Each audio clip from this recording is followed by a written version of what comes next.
Enjoy great food, cold drinks, and a great time at Pelancho's. Pelancho's Mexican Bar and Grill, open Sunday through Thursday, 11 to 10, Friday and Saturday, 11 to 10:30. Join the fiesta! At Edgewood Homes of Middlesboro, we go to any and all measures to ensure our customers are totally satisfied. We carry a wide selection of floor plans and energy-efficient homes to choose from, such as Cabco, Fleetwood, True Homes, Buccaneer, and Deer Valley. Our sales staff has a wealth of experience and has been satisfying home buyers' needs throughout Kentucky, Tennessee, and Virginia for more than 45 years. Financing is available, so let us make it easy for you. Visit us today and let us show you your next home. Edgewood Home Supercenter, Middlesboro.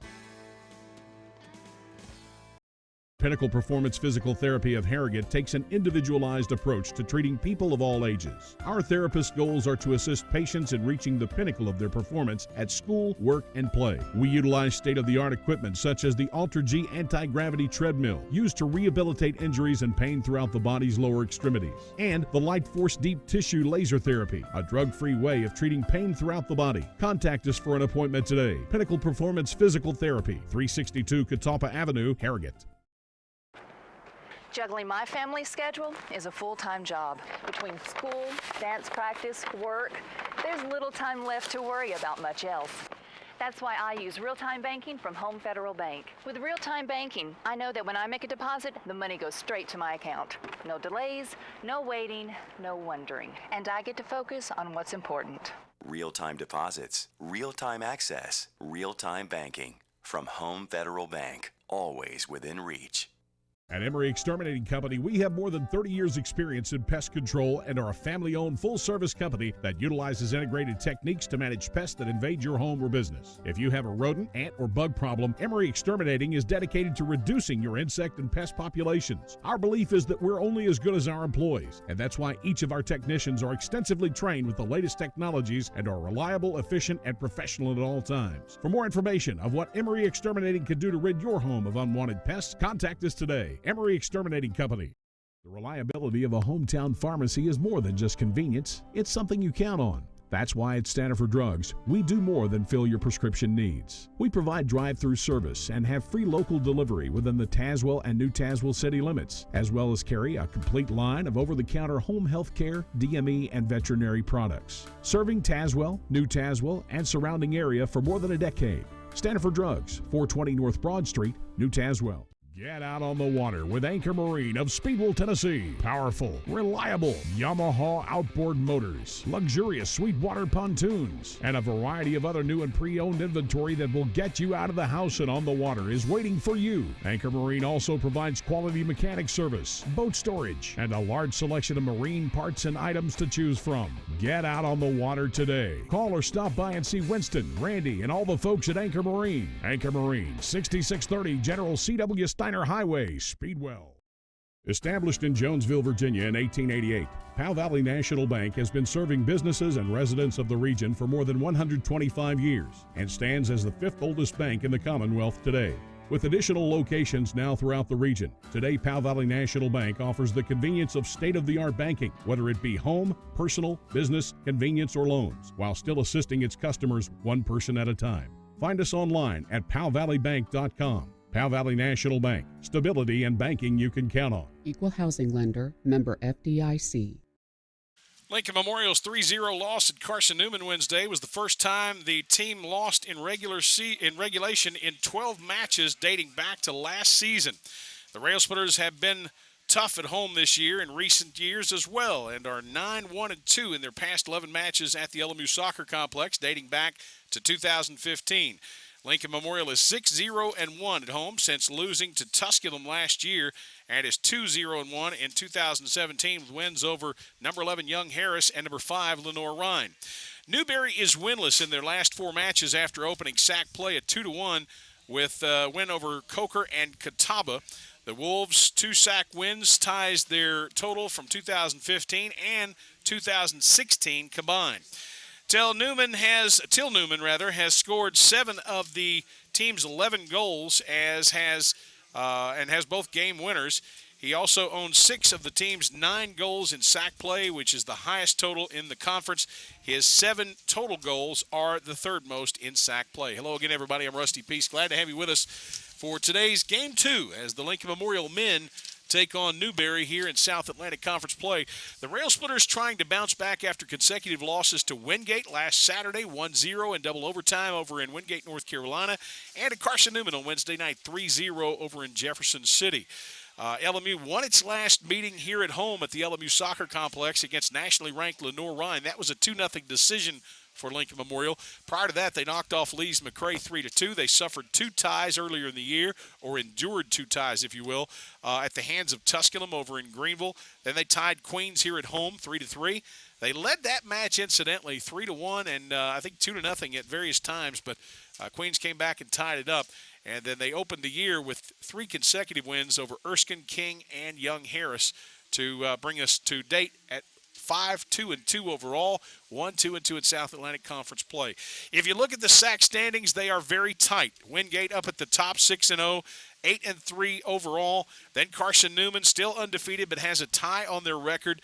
They are 5-0-1, 8-1-1 overall. Lenoir-Rhyne at 2-2-1. Then Mars Hill 2-2-1, Newberry 2-3-1, Queens 1-2-3, Anderson back there at 2-3. Lincoln Memorial only a game off of that 3 spot, if you can believe that, at 1-2-2. Tusculum at 1-2-2, Catawba 1-2-1, and Coker 0-5 on the year. If you look at the meat of the schedule, Lincoln Memorial's toughest games. You look at Wingate, Carson-Newman, Lenoir-Rhyne, Newberry today, Queens, all behind them, Tusculum. So they still have some ground they can make up, and they can be in control of their own destiny. Long shot that they could get one of the top 4 seeds for the quarterfinal round, but not out of the question. Still possible, and so Helio Dana and his team will do the best they can today to set the wheels in motion to achieve that mark. Let's take a look at the Newberry starting lineup. First of all, it'll be Brad Dixon in the net at goalkeeper, a 5'10 junior out of Wakefield, West Yorkshire, England. And he is a seasoned veteran for this Newberry team. Pedro Gabriel will be the at defender position, 6'4" and a freshman out of Belo Horizonte, Brazil. Sterling Wendt will start at midfield, 5'11", a senior out of Alpharetta, Georgia. Daniel Reyes will start at forward, a 5'6" sophomore out of Ecuador. It'll be Vojan Manilovic at midfield, a 5'7" freshman from Montenegro. Fabrizio Buca will start at midfield, a 5'9" junior out of Ecuador as well. At the midfield position, Klaus Leland, a 6-foot sophomore out of Bergen, Norway. Tobias Henriksen will start at midfielder, a 5'10" freshman out of Norway. Andrew Gallagher will start at the defender position, a 5'9" freshman out of Irmo, South Carolina. Tariq Malls, a defender, 6-foot sophomore out of Germany. And Tristan Caples will start at defender, a 5'7" freshman out of Summerville, South Carolina. Bryce Cooper is the head coach of Newberry, and he has a pretty good track record. When you look at all the places that he's been, he's coached at some Division I programs and as assistant, and he's been head coach, and he is trying to turn this Newberry program around. Rail Splitter starters for today. Caleb Cothran will be the anchor in the net at goalkeeper. He's a 6'3" junior out of Lubbock, Texas. He's one of the most statistically sound keepers in the South Atlantic Conference. He did diminish a little bit in several of those categories with the loss to Carson-Newman on Wednesday. Diego Velasquez starts at midfield defense, 6'4", and a senior from Morales, Mexico.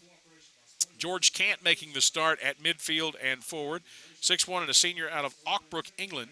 Enrique Rezic starts today on the midfield, 5'10", and a senior out of São José dos Campos, Brazil. Felipe Machado starting on the midfield, 5'10", and a junior from Brazil. Danilo da Silva makes the start at forward, a 6-foot senior out of Campinas, Brazil. Felipe de Souza starting at midfield, a 6-foot sophomore out of São Bernardo do Campo, Brazil. Christoph Willemsen will start at defender, a 6'1" junior out of the Netherlands. Andres Prado, a 5'9" senior out of Buenos Aires, Argentina, will start at forward. Ronaldo de Jesus starts at the defender position. He's a sophomore, 6'1" out of Campinas, Brazil. And Diego Zanani makes the start at midfield, a 5'9" graduate student out of Ferrara, Italy. Head coach of the Rail Splitters Helio Dana in the midst of his 15th season at the helm of the Lincoln Memorial University men's soccer program, and still in contention as one of the teams threatening for a possible South Atlantic Conference tournament berth. I think it's a foregone conclusion the Rail Splitters will most likely not take the regular season title in light of their record. But this team, I think, is one that is going to be feared come conference tournament time. They've just got to put themselves to the best path they can to get into that tournament and take it one match at a time at that point.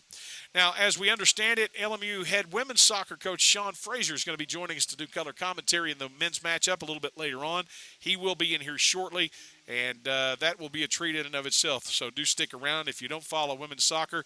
If you don't know who Coach Frazier is, he's going to bring a wealth of knowledge to the game, and I'm looking forward to actually broadcasting with him today. The series record has Lincoln Memorial an overwhelming favorite in terms of the 5 last meetings. LMU's won the last 2, 3-2 in overtime in 2016, 5-0 in 2015. They tied in the 2014 meeting 2-2 after double overtime, and then they won in 13 and 12, 4-0 and 1-0. LMU has 3 shutouts in the last 5 meetings against this Newberry club, and they will be looking to continue that trend here today as they host the Wolves of Newberry and head coach Bryce Cooper. This is a production of LMU Community TV and the LMU Sports Network. We need to remind you that any rebroadcast, reuse, or duplication of any kind without the express written consent of Lincoln Memorial University, LMU Community TV, and the LMU Sports Network is prohibited. So we're just a couple of minutes away from the opening introductions here at the LMU Soccer Complex. When we return after this break, we'll have today's opening touch as LMU and Newberry slug it out in South Atlantic Conference men's soccer action. And it's coming up next right here on the LMU Sports Network. Stay with us. Our 30 minutes or less ER service pledge means you'll find less waiting for the care you need. And because we're a full-service hospital, we can provide a lot more care if you need it. Less waiting, faster care at Tenova Healthcare. Whether traveling for business or pleasure, Sleep Inn and Suites of Middlesboro, Kentucky invites you to dream better here. Located at the foothills of the Cumberland Gap, Sleep Inn and Suites offers luxurious rooms equipped with microwave fridge combo, desk, ergonomic chair, wireless internet, and 32-inch flat-screen TV. While staying with us, visit our fitness center, wake up to our complimentary hot breakfast bar, or have a bedtime snack with our fresh-baked cookies. Sleep Inn and Suites, located off Highway 25E, Middlesboro. If you enjoy lakes, boating, mountains, and great food, you'll love Norris Landing Marina in Claiborne County, Tennessee. Located off Lone Mountain Road, Norris Landing Marina has these benefits for you. A 170-slip marina with seasonal rental slips, rental pontoon and pleasure boats, vacation cabins and cottages, a 23-space RV park, and Jimmy's Place Restaurant. Great food and casual dining in an on-the-water setting. Contact us and make the Norris Landing Marina your enjoyment destination.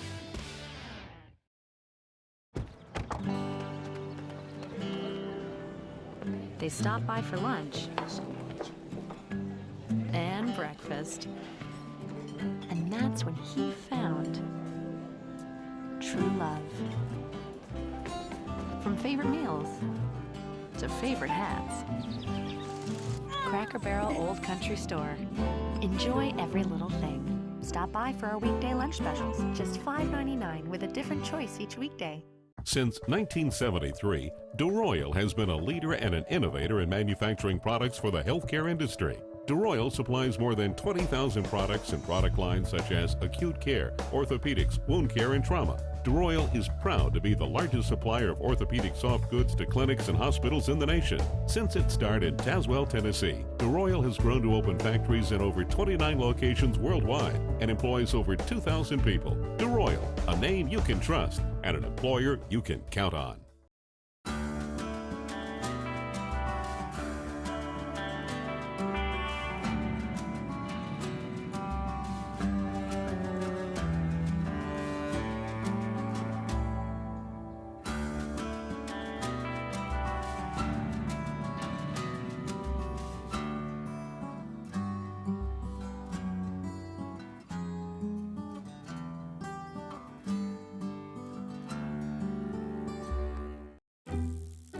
When accidents happen, our 30 minutes or less ER service pledge can mean less waiting and faster care.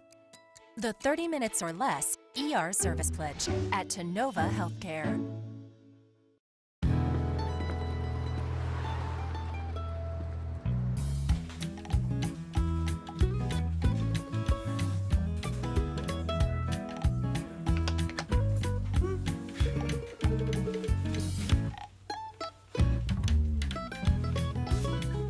When you find something that fits just right, you stick with it. That's why more than 97% of our auto policy holders return every year. Get a quote today at FBITN.com.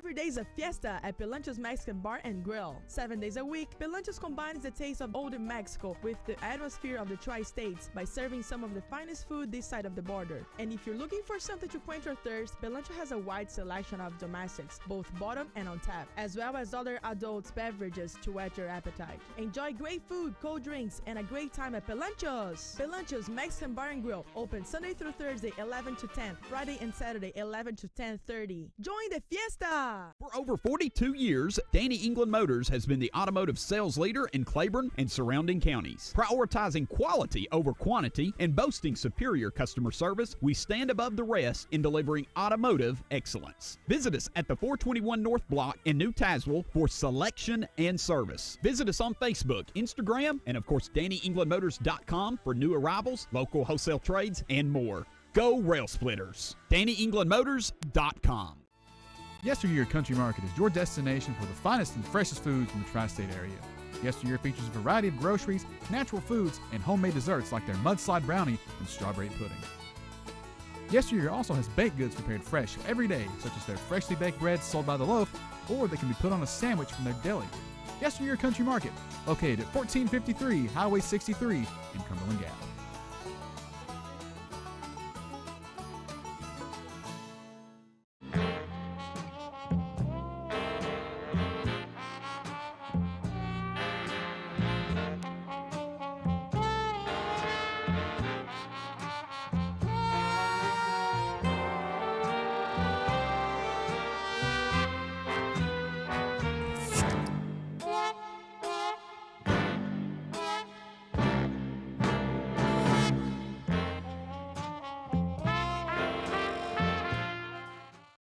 Back to the LMU Soccer Complex. Rusty Peace here with you, and as we understand it, Sean Frazier, head coach of the Lady Rail Splitters, making his way over here. He'll be doing color commentary for us here in today's second game of our doubleheader between Lincoln Memorial and Newberry College.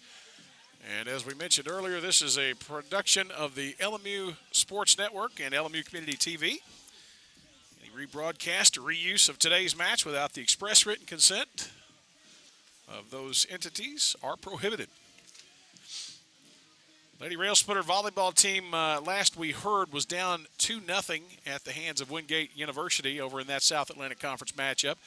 We'll have an update on that for you as soon as possible. Last we were told they were just underway in set 3. They did fall last night in a 5-set match to Queens University, so tough weekend for Jenny Michael and her club.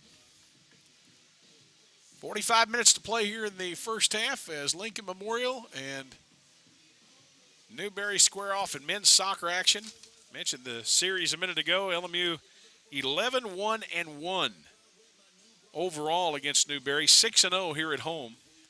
So you would have to think, if you're playing the odds, that if you're an LMU fan, that the Rail Splitters will be an overwhelming favorite in this one. But nothing is given in the South Atlantic Conference. And then if you look back there in the league standings, I mean, right now Newberry occupies the 5 spot with a 2-3-1 record. LMU way back there in the 8 spot at 1-2-2 in a tie with Tusculum. So the league has a lot of parity this year, and certainly it is anybody's race to get into the SAC tournament. I mean, you look at Coker back there, they're probably the favorite to be the first one out. But there's still a lot of soccer to be played, and LMU has to travel to Coker. So with all that said, we're set to get underway here in Harrogate, and LMU will have the opening touch here in the first half, as it appears that Andres Prado will do the honors, and LMU will attack from right to left. Direct ball up the field intended for De Silva. And we're underway. Here's Velasquez off the near sideline, and he'll drop back on the defensive backfield. Williamson under pressure. Out to Velasquez, and the drop back over to Cawthron. Cawthron wearing the forest green jersey today. Haven't seen him wear that one this year.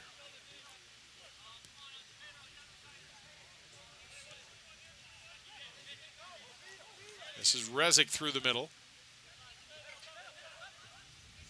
Couldn't squeeze that pass through. Zanani keeps it alive, and that one off of the Newberry defender, Pedro Gabriel. That'll be a throw in for the Rail Splitters right there in front of the Newberry dugout. Zanani to toss it in. Wolves wearing that red uniform with white thrown in on it. Easily seen are the numbers. That's something I have a problem with sometimes. I can't always see the light numbers like on the LMU jerseys. Pass to Velasquez near sideline. Nice first touch, but just a bit off the mark, and he loses it out of bounds.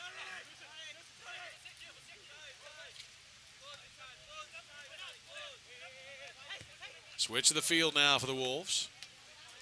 Down in the defensive backfield. Direct pass up the sideline. Knocked away by DeJesus to midfield. Rezic picks it up on the interior. Nice behind the back pass, or behind the leg pass, if you will. Zanani far sideline. Pressured from behind. Good pressure that time from Bucco.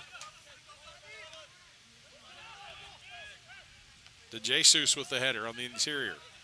De Silva off the chest. Flicks it over to Prado. Now up to De Silva. LMU now working on a great run. De Silva pushed at the top of the box, and a goal nonetheless. He should have been issued a foul at the top of the 18. There was a clear push. And still got the goal to go. So a great early strike by Lincoln Memorial to pick up the goal.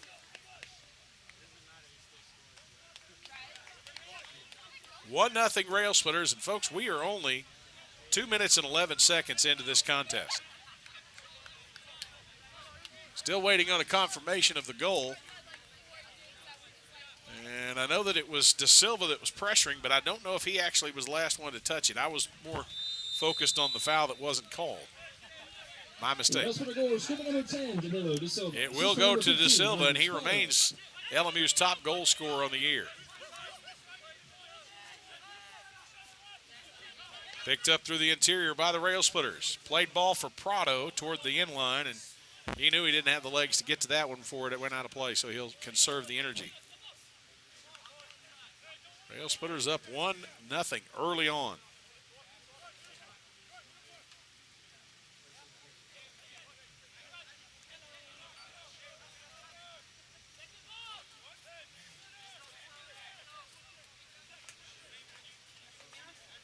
Approaching 3 minutes in. Great kick across midfield by Newberry, and headed back to Cawthron, the keeper.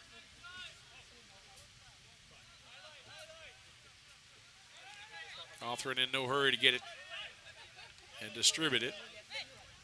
Williamson shakes the defender up to Rezic. Played back to the far side to Jesus, trying to find a seam. Plays over to Williamson again. Gets his shape out to Velasquez. Room to move a bit. Velasquez pushes across midfield, carrying a lot of space. Now plays to himself up line. Great self-pass by Velasquez, turning the corner and knocked off the inline by Newberry's Tristan Caples, and that'll be an LMU corner from the near corner. LMU wasting no time in taking the ball on the attack to Newberry here early on.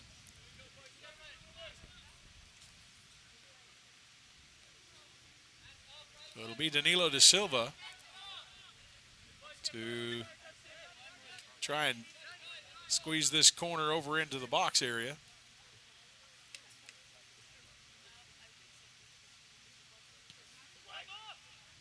Header right at the keeper and a save. That was a great shot. And an offside call. I think that was, might have been DeJesus that got a piece of it.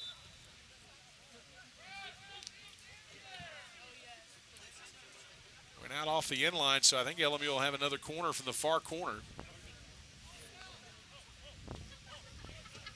Rail Splitters with a 1-0 lead. We thought we were going to have Coach Frazier up here. He's not made his way to the broadcast booth yet. Bender into the box. Gets through untouched. Da Silva will track it down on the near sideline. Crosses over again. DeJesus got a piece of it, and a foul called by the referee, and now a play on issue.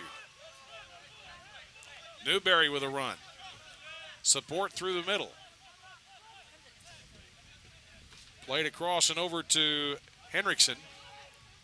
Flick to the top of the 18. Wheeled shot right into Cawthron's hands. He didn't have to move out of his footsteps on that shot by Fabrizio Bucca, and caught it on a rope coming straight at him.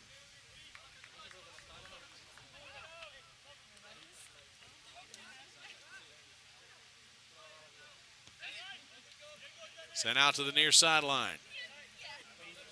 Header by Velasquez to Da Silva. Prado trying to catch it on the run. Under pressure. Defender trying to stand him up and clears it out off the near sideline. So LMU with a throw in. It'll be Velasquez back to Williamson. Now he's put under pressure. Back to Velasquez. He'll drop back to Williamson. And Cawthron will give LMU their shape. Switch of the field.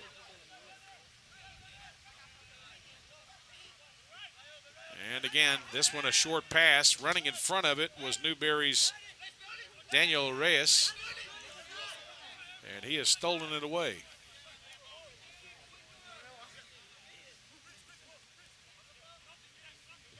Reyes, some pretty impressive footwork. Cross cleared by Williamson and knocked out of play.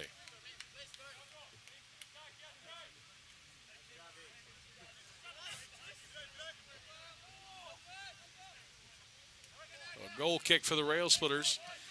LMU striking at the 2:11 mark in the 3rd minute of this match to take a 1-0 lead. And very similar to what took place in the women's matchup, LMU got a goal in the 10th minute that turned out to be the game winner. And now Lincoln Memorial trying to make a clean sweep of it today, but we've got all kinds of soccer still to play. An entire first half practically, and definitely a full second half. Cant with a header in the interior. Reyes with a flick. Tracked down by Rezic. Flick back to DeJesus. He's put under pressure immediately by Gabriel.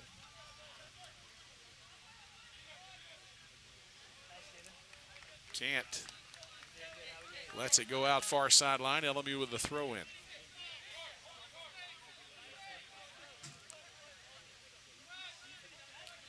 Great first touch by Cant. Plays it back to DeJesus. Ball deflected. Newberry with a steal. And turned over by the Wolves. Such a tight race this year in the South Atlantic Conference. We see that year in, year out, but it's been a while since one's been quite this tight. Reyes with a flick through the interior. Cleared by Rezic and knocked back to the box area, and now over to Cawthron.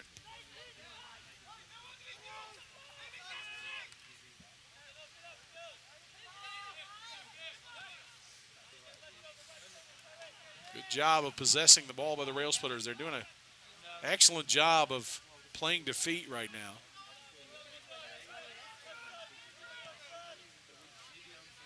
Direct ball up the field, picked up by Rezick. Through the seam, far side. Prado trying to make a run, and that ball knocked out off the far sideline by Newberry's Tarek Malls. So a throw-in for the Rail Splitters deep in Newberry territory. And it will be Felipe Machado to trot over there and toss it in for Lincoln Memorial as LMU pushes up the field.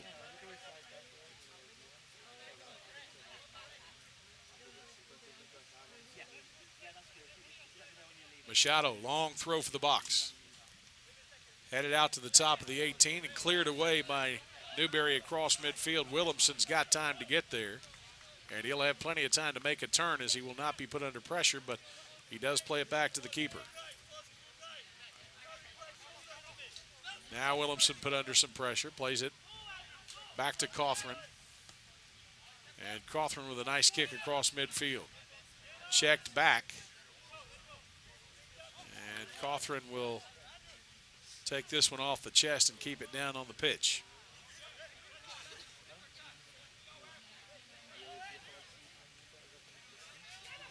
Under pressure and picks it up as Gallagher decided he was going to toy with him a bit. Poor pass by Rezick turns into an opportunity for Newberry. The cross is thwarted by Rezick, who makes up for the miscue. Great read that time by Newberry's Sterling Went. Squeezed ball through the seam and off the end line as LMU will get the goal kick. Coach Cooper over there happy with his team's effort as they continue to try to create offensive opportunities.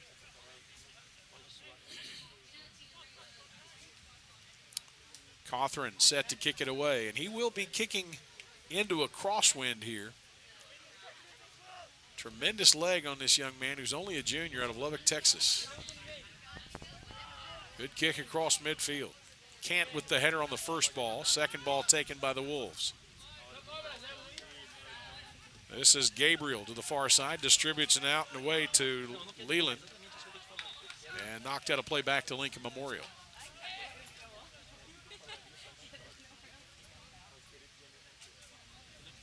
Looking down the schedule, I mean, you know, if you can pick up a win here today over Newberry, you get a win against Coker on the road. If you can get one on Catawba, who's going to play you here at home on Senior Day, that takes care of some of the business. And then you got Anderson that you play on the road next to last match of the regular season.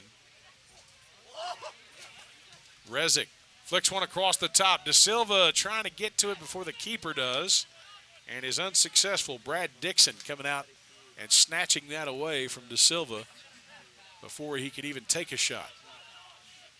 They know how deadly that young man is.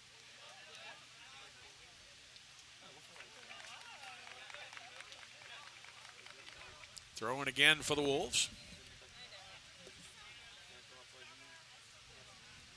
Good flick after the throw-in, but stolen by Williamson. Rezick looking to distribute, finds De Silva. Lead pass to Prado. Prado's got a one-on-one and cleared away again by the keeper, Dixon, as he was able to get to it before Prado. If Prado had gotten there, you would have really had a good situation for the Rail Splitters because the keeper was completely out.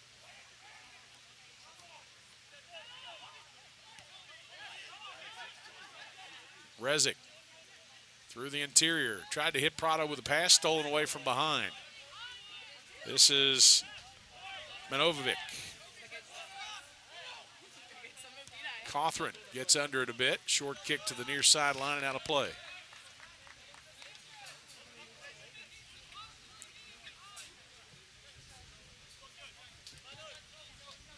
Throw into Henriksen.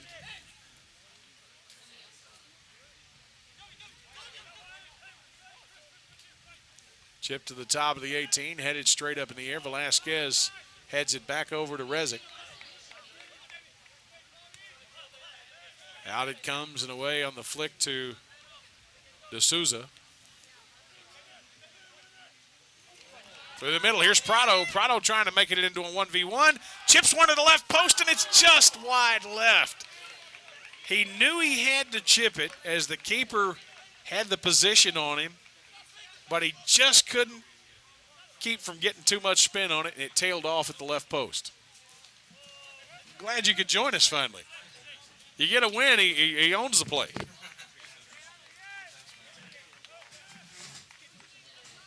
Might have to raise that up a little bit for you. Head coach of the Lady Rail Splitters, Sean Frazier, now joining us here in the broadcast booth for his premiere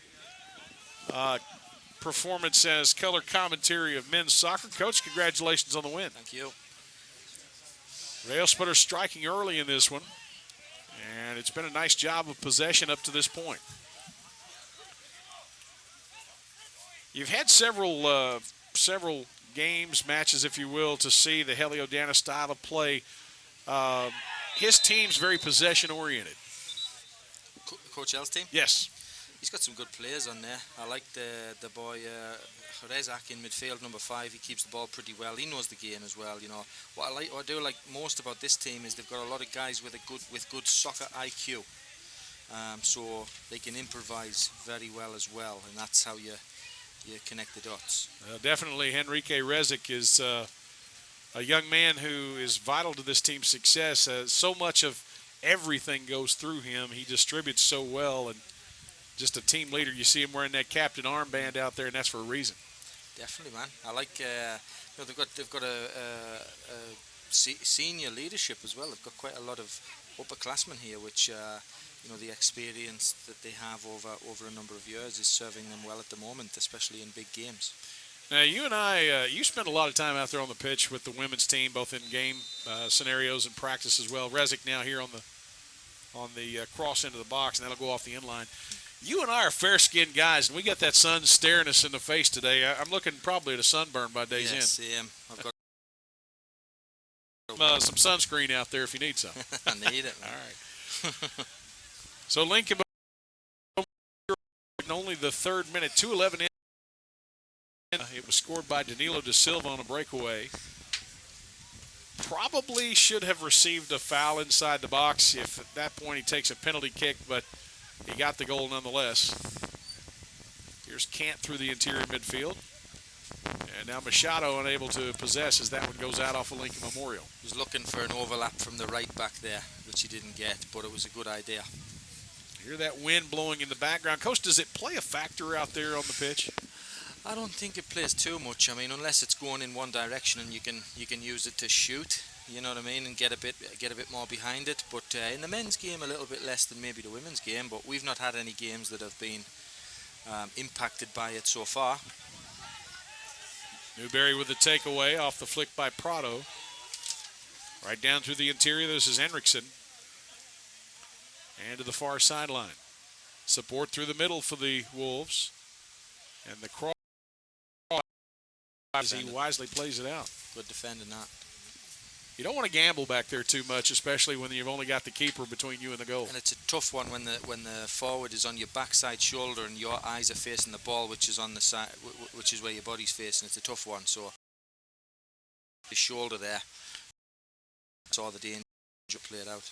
Coach, you've played the men's game and you've played against Europeans, you've played against South Americans, the folks from the United States. How has the game changed since you were an athlete and actually played the game? I think there's a lot more cultural influence now back in England for us. I mean, whenever I started, you look at the first 5 or 6 winners of the Premier League, there was a lot of English or a lot of British players. You look at the old Man United team and the class of 92 that they have, which was all British-based players. But the culture that's come into it now, I mean, very seldom will you find 2 or 3 players of the same nationality playing in teams, but the diversity has been good. And you look at the Premier League in England, you've got some of the best coaches in the world from all over the world, and they're able to influence young people just as much as the fan or players alike. So as a coach, how do you mesh that difference in style between the European direct and the South American possession? I don't know if European is direct. I don't know if South American is possession. I think that's a big myth that I don't know where it's come from, but you know, I think one of the big things, because you look at the German game, the Germans all, you know, counter-attack power. You look at the Spanish game, and the Spanish are the best possession-orientated teams in the world. And you look at the Italians, who are typically a defensive-minded team. So, but for me, like with my team, I mean, even on our girls' team, we've got 4 or 5 or 6 different nationalities now: English, German, Brazilian, Colombian, Americans, you know, and Mexican. But it's about having a style of play that the coach sets, and hey, I want you to do this, this, this, and this, but you can improvise and put your own personality on it in these areas. Well, I guess soccer is the universal language. I mean, it's still, you have to put the goal in the back of the frame in order to get a goal, and as a defensive-minded person, you have to keep it away. Tough vantage point here, isn't it, Coach? Yeah, man. Next, we're having to squeeze together here in the press box. You hear the wind kicking up in the crowd mic outside, but corner kick now for Newberry as they try to lock this in. These set pieces, you and I have talked about them, Coach L and I have talked about them over the years. They're so important to success. It's just like in American football, special teams. It's the same thing, you know. So it is big. I mean, now and again, big games are. That's in your mic. Yeah. Big games are going to be influenced by these set pieces, man, and we've been hurt a few times by it this year. You know, you look at our game against Tusculum, it was a PK. Look at the game against Queens, it was from a goal kick. Look at the Lena Ryan game, wide free kick. So big part of the game. A lot of people will say you are at your most vulnerable when the ball is out of play, because that's when people switch off. Newberry maintaining possession after the corner and the throw-in. They'll have another here. This is Bucco to throw it in. Short throw to the edge of the box. Rib shot that is actually deflected and knocked out of play by Lincoln Memorial for another Newberry throw-in.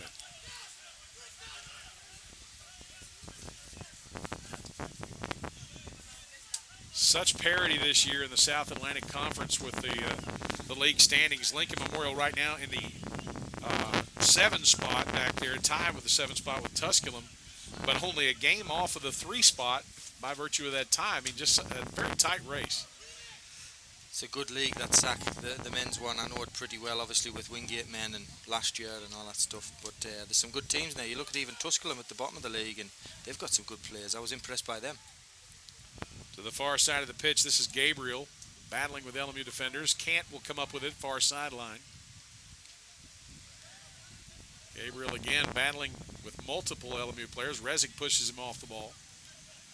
And now it's De Silva that will distribute up through the middle.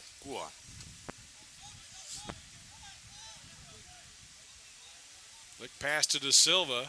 Good shield by the defender.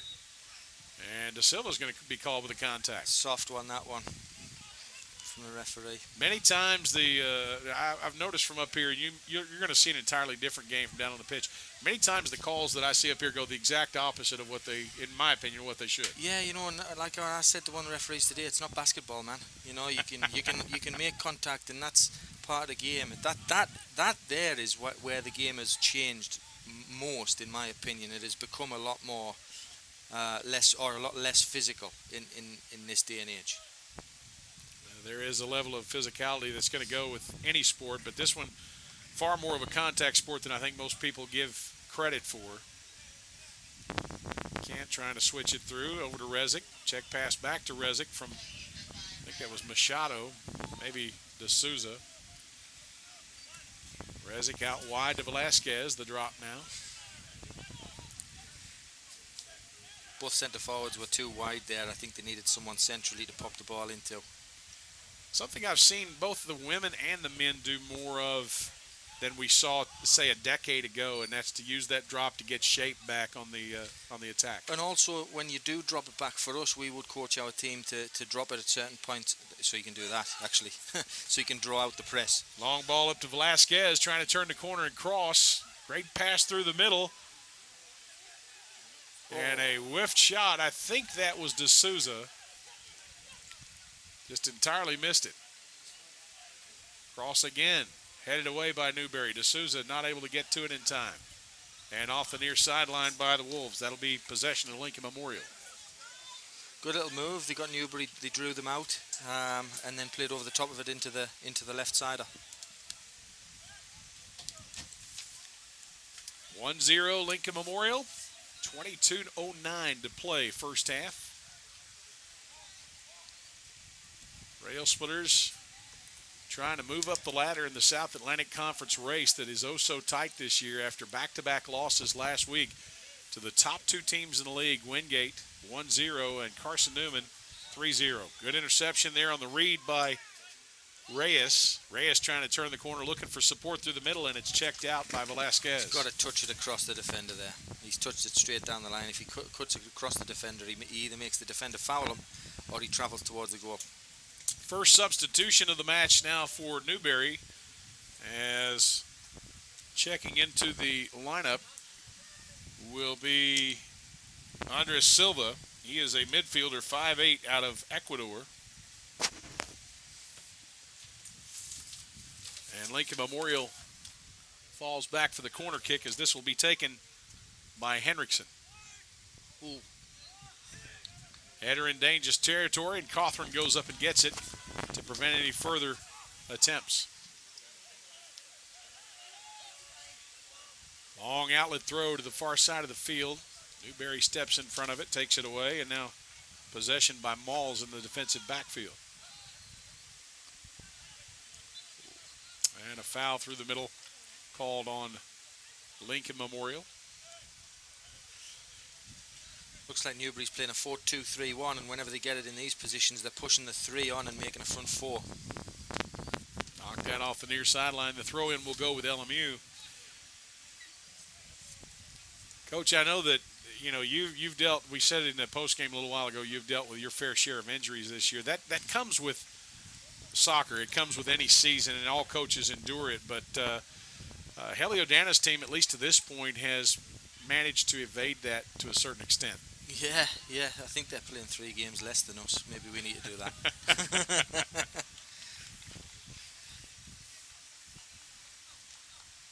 They have good depth as well. I mean, as do we, but they have good depth, and they do a good job of rotating quite a lot of guys in and out. I think the only one is Victor Perez has been injured, right? Yeah, Perez. He came back his sophomore season in just unbelievable shape, and I think they were expecting big things from him this year. But I think he'll recover that year. He won't lose it because he hasn't played this season, so should still have 2 years remaining. And he can finish. We watch him in training whenever we go out there, and he's doing finishing. His finishing is phenomenal. He's listed as a junior out of Brasilia, Brazil. He had a great touch on the ball back in his freshman season, and you could tell, if he dropped 15 pounds or so, he would be a much bigger threat offensively because he would be quicker to the ball. Yeah. But, boy, did he come back in shape his sophomore season. Across the frame and out of play. Good ball in. As Newberry will take over possession. That's all you can do, is put it in tight areas like that, put it across the front of the goal and see if anyone gets on the end of it. Throw in up line by the Wolves. Velasquez steps in front of it. De Silva across to Prado. Prado through the defenders. And looked like the counter. The keeper, Dixon, closed the distance on that one to prevent any LMU damage. You look at the statistics, Coach, and you see Cawthron is one of the top keepers in the league, but you got to give a lot of credit to guys like Ronaldo de Jesus back there defensively and some of the other guys that help him out back there. Yeah, of course, man. And, if you play a possession game as well, you're going to, if you have possession of the ball, the other team can't score. Dixon again closing the distance to send it well downfield. We got two LMU players down. One, I think, doing some work on the laces of the boots, and the other one, an injury. It's good refereeing that. He didn't have to do that as well. It was two guys down. Common sense. You don't want the game being changed on something like that if they go up and score. That is Danilo de Silva that is down on the LMU end of midfield. And both teams will take the opportunity at the 18:01 mark to get some water and some fluid in them. Not a super hot day here today. Good breeze blowing. But you always have to stay hydrated, and definitely don't want to get into the cramp situation because that can affect you for the rest of the game. Next game for the Rail Splitters following today's match with Newberry. Pretty good break for Helio Dan and his club. They'll play North Georgia in non-conference play. That'll be down in Dahlonega, Georgia. on October the 11th at 4 o'clock.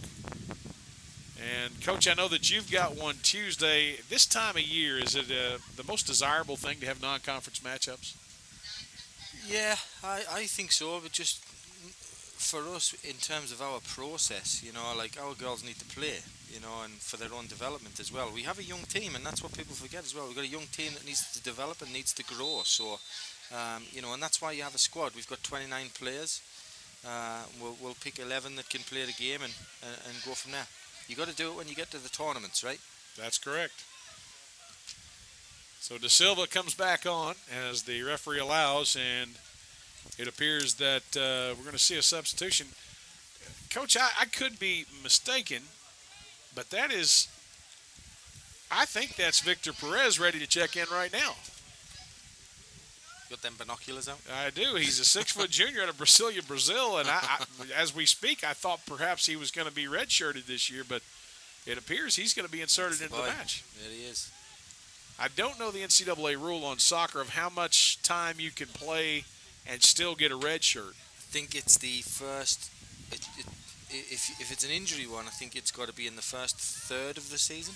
I think 33%. Maybe he played early on. I don't recall him playing, but entirely possible. I think he played the first couple of games. He is a definite threat when he is at full strength. Newberry doing a nice job of working it upfield, chipping it around, but the Rail Splitters come back and knock it out of play. So Perez will check in for Lincoln Memorial. There he is. And going off for the Rail Splitters is Felipe de Souza. Perez, a 6-foot junior, as we said, out of Brasilia, Brazil, came in as a freshman, did good things early on, picked it up as a sophomore, and really because of injury has yet to materialize this year to be a factor for the Rail Splitters. Pass up the far sideline, played through the interior, Rezic takes over. Sent up and across on the switch. Ooh, chance. Here we go. Cross in front of the frame. Perez was there. Pretty good looking pass that time. But LMU unable to capitalize on that pass by the Rail Splitters' Miguel Rios, who has checked in while we were talking. There's Perez challenging through the interior.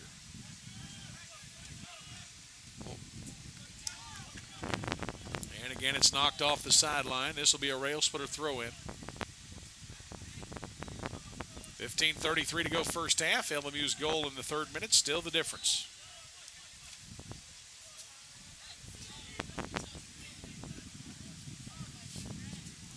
Here's Rios again, this time an offside call by the linesman far side of the field. Close one.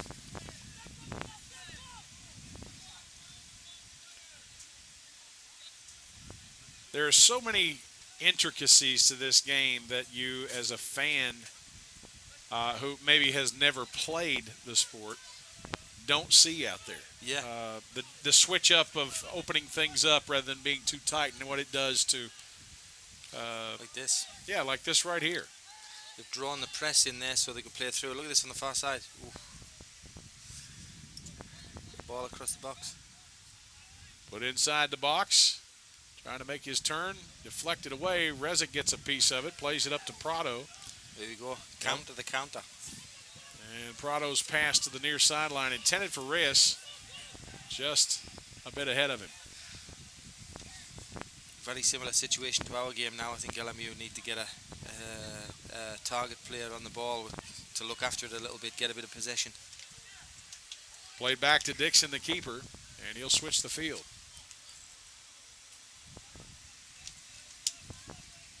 Dixon carrying a lot of space toward midfield, still not under pressure.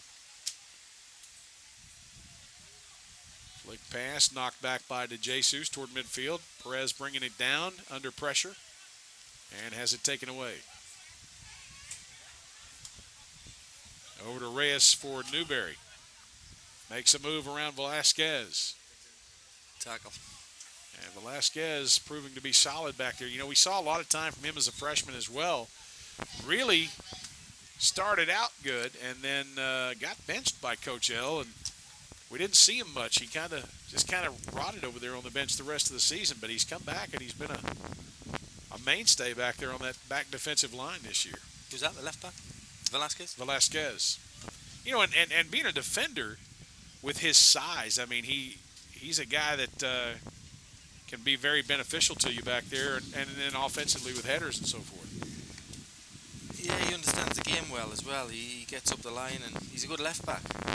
Very good player. He's a good kid as well. And you're hearing that wind picking up here at the press box. It's got to be pretty strong down there on the pitch as well. Played up and into Prado, who dropped back.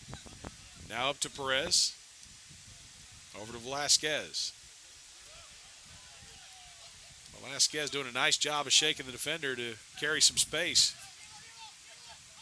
Move it on. Over to Perez, a little slow in getting to the ball. You would expect him not to be in 100% game shape. Whoop. And got a little cute with it and had it taken away. Henriksen now carrying across midfield for Newberry. Turns it over. Rezic out wide. Zanani making the run. Tried to squeeze one through, and it's checked out by the Newberry back defensive man, Manilovic. He's a 5'7" freshman out of Montenegro.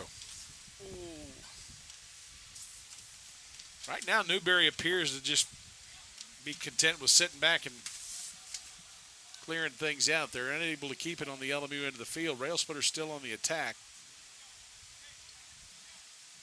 And entering the lineup for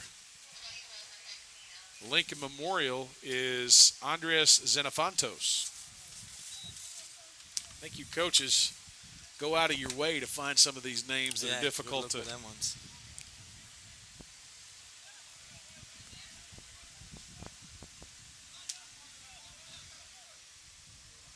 And a good job of getting back just to knock it out of play and prevent any threat. LMU needing to push up field here defensively.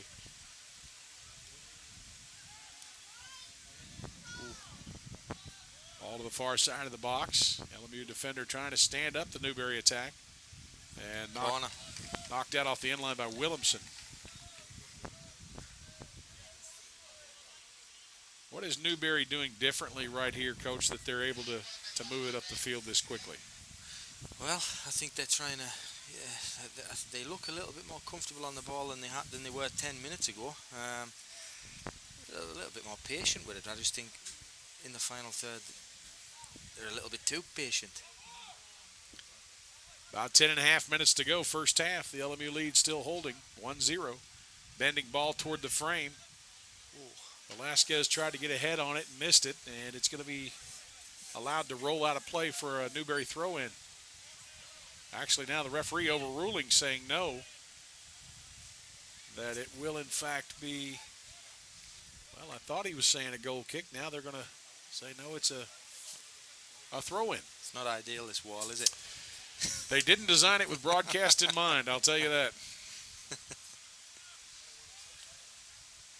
Rezic with a header out of the box, headed again by Lincoln Memorial. Wheeled shot from the outside Keeper will settle him down now. Silva, Andres Silva of Newberry. Kind of just wheeling at it on the fly, and Cawthron didn't have to, again, step out of his tracks. He's had a couple of those today. De Jesus up line. And a foul called on the Wolves. Another soft one. Klaus Leland. Soft one, that one. And he could have played the advantage too, because the wide player had beat the defender already.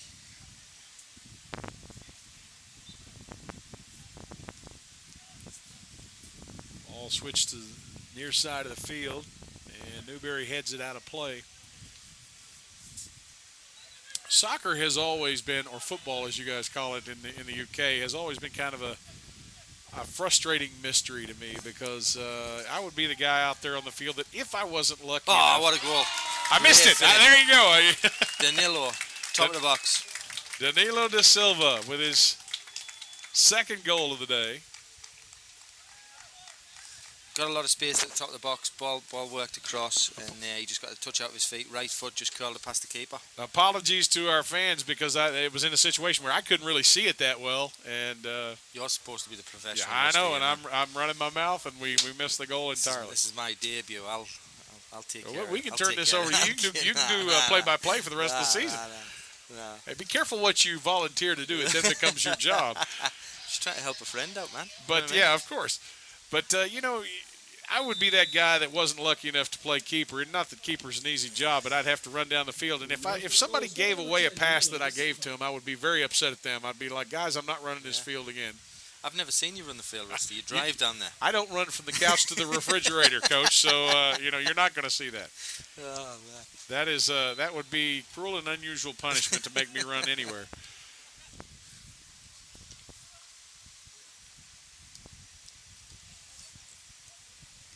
I've always been accused of being able to be timed with a sundial. So if you sent me across the field to do your interview post-game, it might be the next day before I got back up here. I see you driving down there. It's only 150 yards, isn't it? You know what you're asking me to cover 100. How long does that take me to cover 150 yards? You got a while to talk about that? Because I guarantee you it'd take longer than that. No. Newberry now down 2-0 as we approach the end of the first half. Tackle. You got to get Matt Green on the interviews, man. He's down. He loves it. Well, he loves it. The irony of the whole thing, Coach, before you volunteered to come up here and do the color commentary for this match, Matt Green says, I got you if he doesn't. So he loves it, I know. I think you coaches are all about airtime. Nah. he loves it, though. Headed away by DeJesus off the end line, and that'll be a corner for Newberry. Good first half for the Rail Splitters thus far. They played very solid.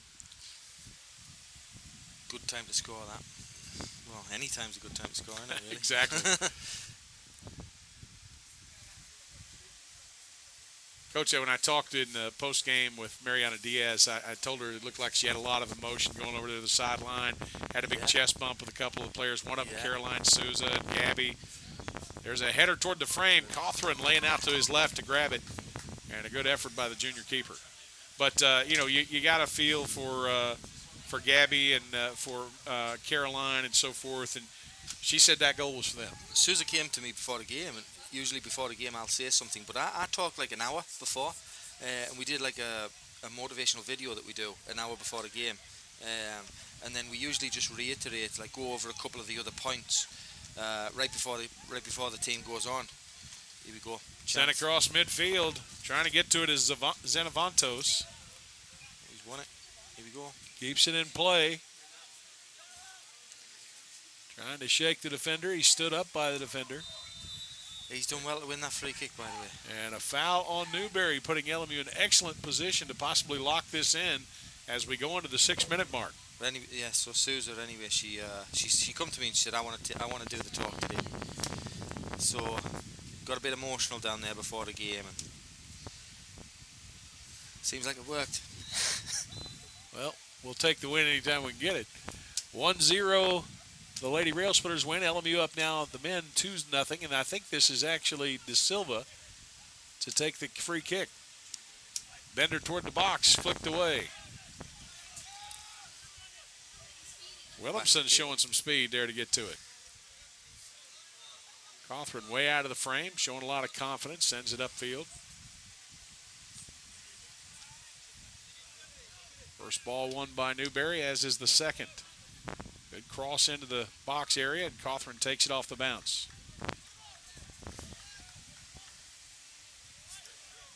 Got to have a lot of confidence in your abilities and your hands to come out like that and be under pressure from the forward. He's had a good season, him, that keeper. And if I remember correctly, I don't think he was starting first game. Is that right? Could be right. I don't know. I think the 0-0 started. He has nonetheless gotten the win on all of those matches. He must have played the majority. Right. He's done well. He made a great save in the first half against Carson Newman the other day. One of the best saves I've seen for a long time. He's a good goalkeeper, that boy. Williamson up line for Xenofontos, headed back by Newberry as they come up with it. Xenofontos battling, took a kick right in the stomach. And he'll shake it off as LMU will try to push it upfield.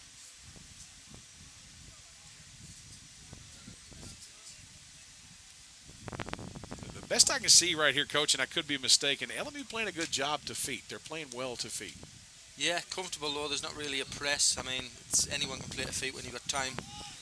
You know, for me, I think Newberry, you're getting beat 2-0, man. Go and get after the game. You know, you're not gonna do much by sitting off.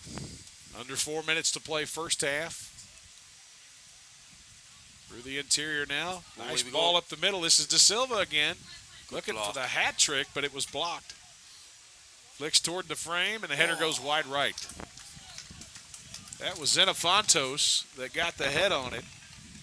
Great pass by De Silva to keep it alive. What do you think of the blue and white nets, Rusty? I like them. I like them a lot. You're welcome. You know, back in the day, we had some that actually said LMU in the back of the net. Did they really? All the way across. We'll have to bust them out. It must be in the shed somewhere. I don't know if that's legal or not anymore in the SAC. I don't know if you can have that. We don't care. We'll do it anyway.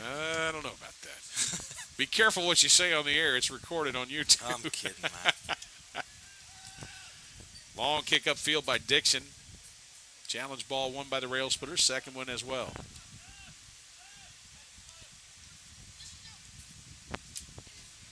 Perez unable to maintain possession through the interior. Ref was, foul. And gets called with the foul, and he just went down. Hopefully this isn't a re-injury. I don't know. I think he got caught just like a stud, like cleats into his side of his shin. Coach, the difference in playing on real grass and artificial turf for you. What do you prefer? Turf, I think, moves a lot quicker, and the bounce, it bounces a little bit. It's got a little bit more spring about it in most parts as well. And you know, a lot of people don't like it because of the when you change direction, it's a little tougher on the joints and things like that. So I prefer grass, to be honest. I've been in the programs I've been involved in over the past few years. It's always been turf, so I'm enjoying the grass at the moment. Out on the wide right, it's Thomas, who checked in a moment ago for Newberry. Christian Thomas double teamed as he fought his way inside the box, and now a foul on the Wolves of Newberry. Thomas, incidentally, a 6-foot freshman out of Charlotte, North Carolina. We're fortunate as well, I tell you, because we've got the training ground over the other side of campus as well, the practice facility there on the front. Immaculate. It's actually better than this, but we line it the same size, you know. We're 120 by 74 here, so we do that the same as well, and it's got a full sprinkler drainage system as well, so we're fortunate that we've got two of these. That one's actually got a crown on it, though. It does, yeah, a little bit more, yeah. Now that's not your typical soccer field, though, in order to play on, right? You don't want a crown on it. Not much of one. You need one, but not as much as maybe some of them that we've played on, where you can't see the other sideline.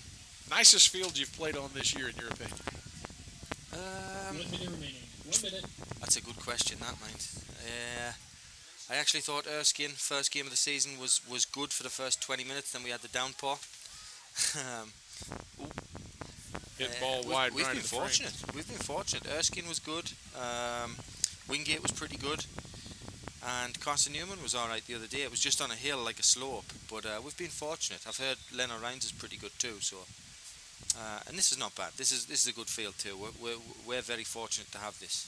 Carson Newman, of course, I think is all Bermuda. I'm not sure what I know. There's Bermuda in this in the past, but this is a Bermuda field. But we've overseeded with Rye 2 weeks ago. So the Rye, you can see it popping through down the halfway line. But I think Carson Newman are doing that this week. They're going to overseed theirs. So.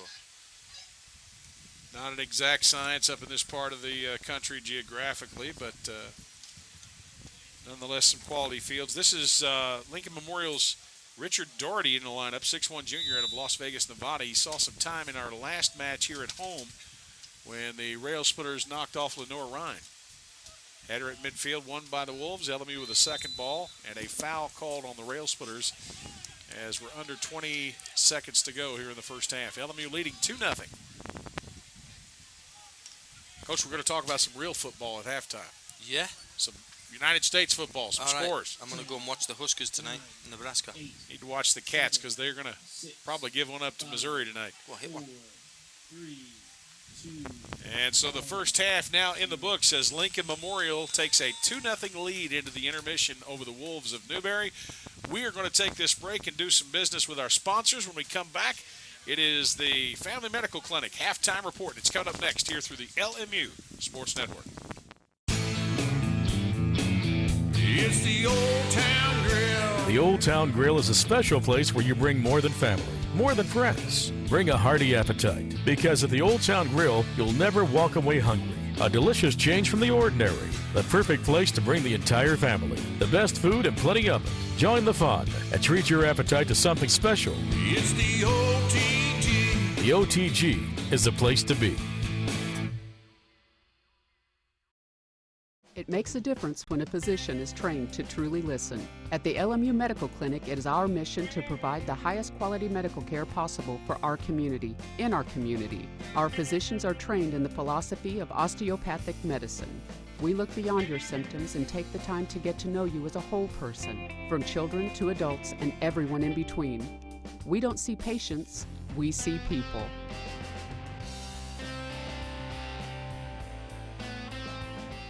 From good food to good music, Angelo's in the Gap has your recipe for a good time. Whether it's our signature cuisines, piping hot and fresh from the oven, or our cold selection of domestic beers and other adult beverages, Angelo's blends your taste buds with the finest local music around Wednesday through Saturday night. If you're looking to unwind or to begin pregame, catch Angelo's Happy Hour from 4 to 6 p.m. daily in the vault. Angelo's open 4 to 11 p.m. Monday through Thursday, 4 p.m. to midnight Friday, noon to midnight on Saturday, and noon to 9 p.m. Sunday. Angelo's in the Gap.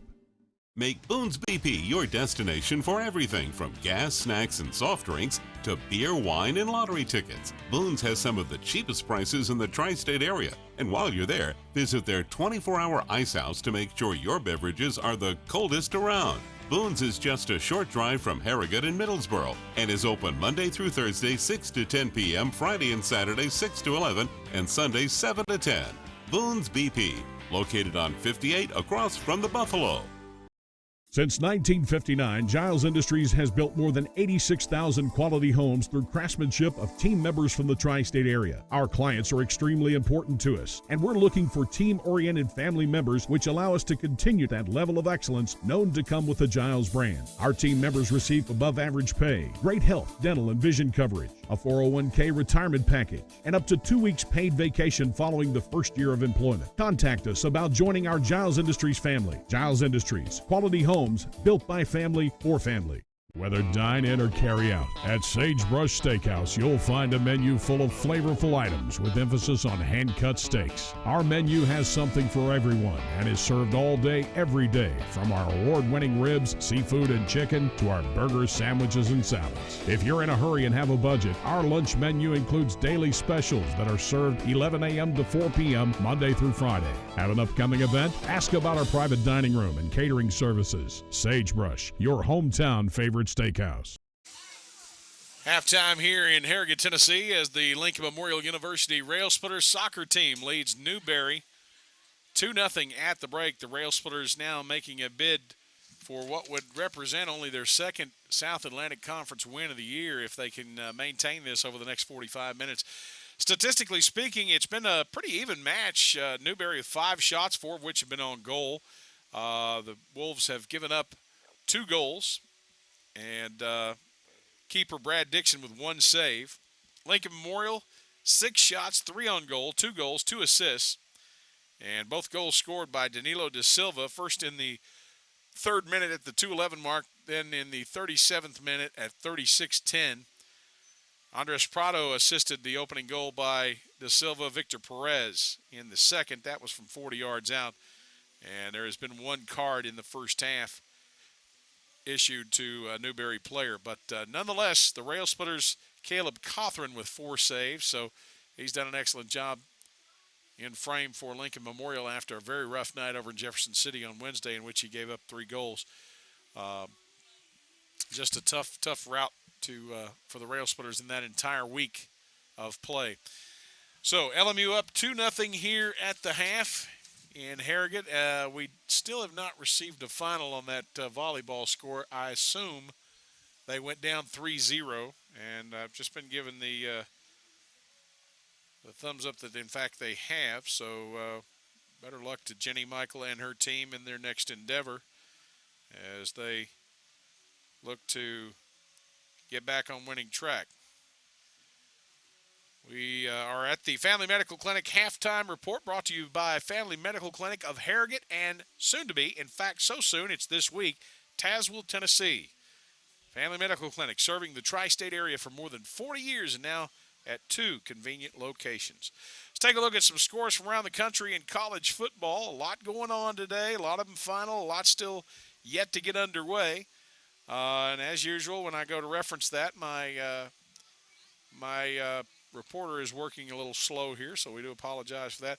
Let's give you some of the scores in progress. Well, actually, some of the finals and some of the scores in progress. Earlier today, it was Arkansas State defeating Georgia Southern 43-25. Louisville falls to North Carolina State 39-25. It was Memphis pounding UConn 70-31. Boise State over BYU 24-7. Elsewhere, Tulane rolls over Tulsa 62-28. It was Clemson with no problem over Wake Forest 28-14. Iowa State knocks off Oklahoma 38-31. Big upset there. Penn State over Northwestern 31-7. Georgia defeats Vanderbilt without issue 45-14. Auburn rolls over Ole Miss 44-23. Eastern Michigan upended by Toledo 20-15. It was Texas Tech having no problem with Kansas 65-19. Another final to pass along, Temple defeats East Carolina. And the final there 34-10. Iowa knocks off Illinois 45-16. It was Duke falling to Virginia 28-21. Syracuse over Pittsburgh 27-24. And with 10:21 to play in the fourth quarter, Central Michigan leads Ohio 25-14. 15 minutes to play in the third quarter, Bowling Green leading Miami of Ohio 23-19. At the half, Louisiana Monroe up 6 on Texas State 26-20. Just underway in the third quarter, FIU trailing Middle Tennessee 17-3. TCU leading West Virginia with 8:27 to play in the second quarter, 7-3. Low-scoring affair there. 10:36 to play in the first half. It is Florida State leading Miami 3-0. Notre Dame up 14 on North Carolina with 7:08 to play in the first half. 14-0 the score there. LSU down 7 to Florida with 11:51 to go in the second quarter. Moving on down the line. 5:09 to play in the second quarter. It is Akron leading Ball State 14-3. 1:29 to play in the half.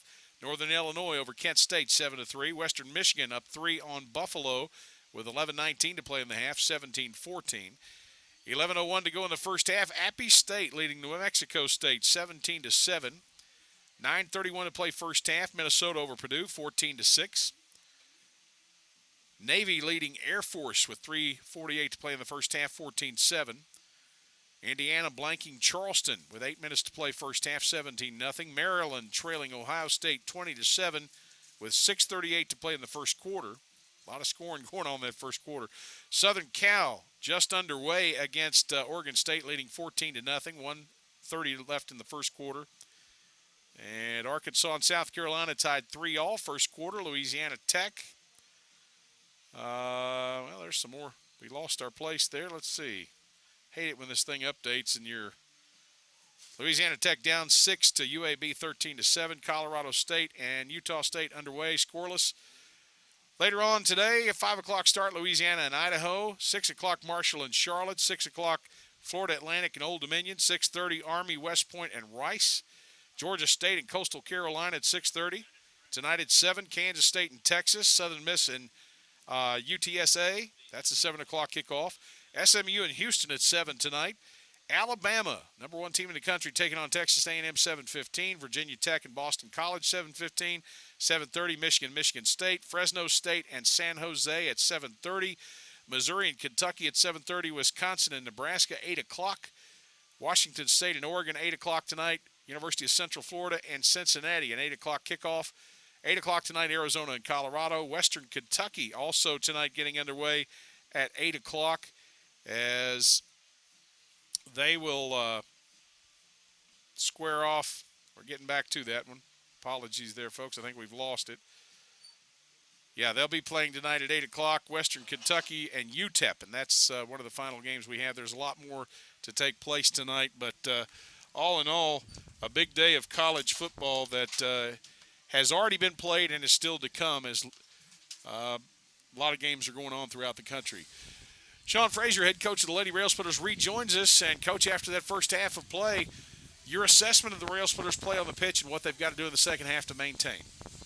Yeah, they've done well. I think for them, it's just got to be more of the same. They're 2-0 up. They're creating opportunities. I think they're finding they're finding space pretty well. For me, it'll be interesting to see what Newberry do. I don't think that they've pressed pretty well. I think that they've been a little bit too passive. I don't mean to be too negative there, but I think Newberry have got to go for it now. And I think the first 10 minutes, I think we'll see.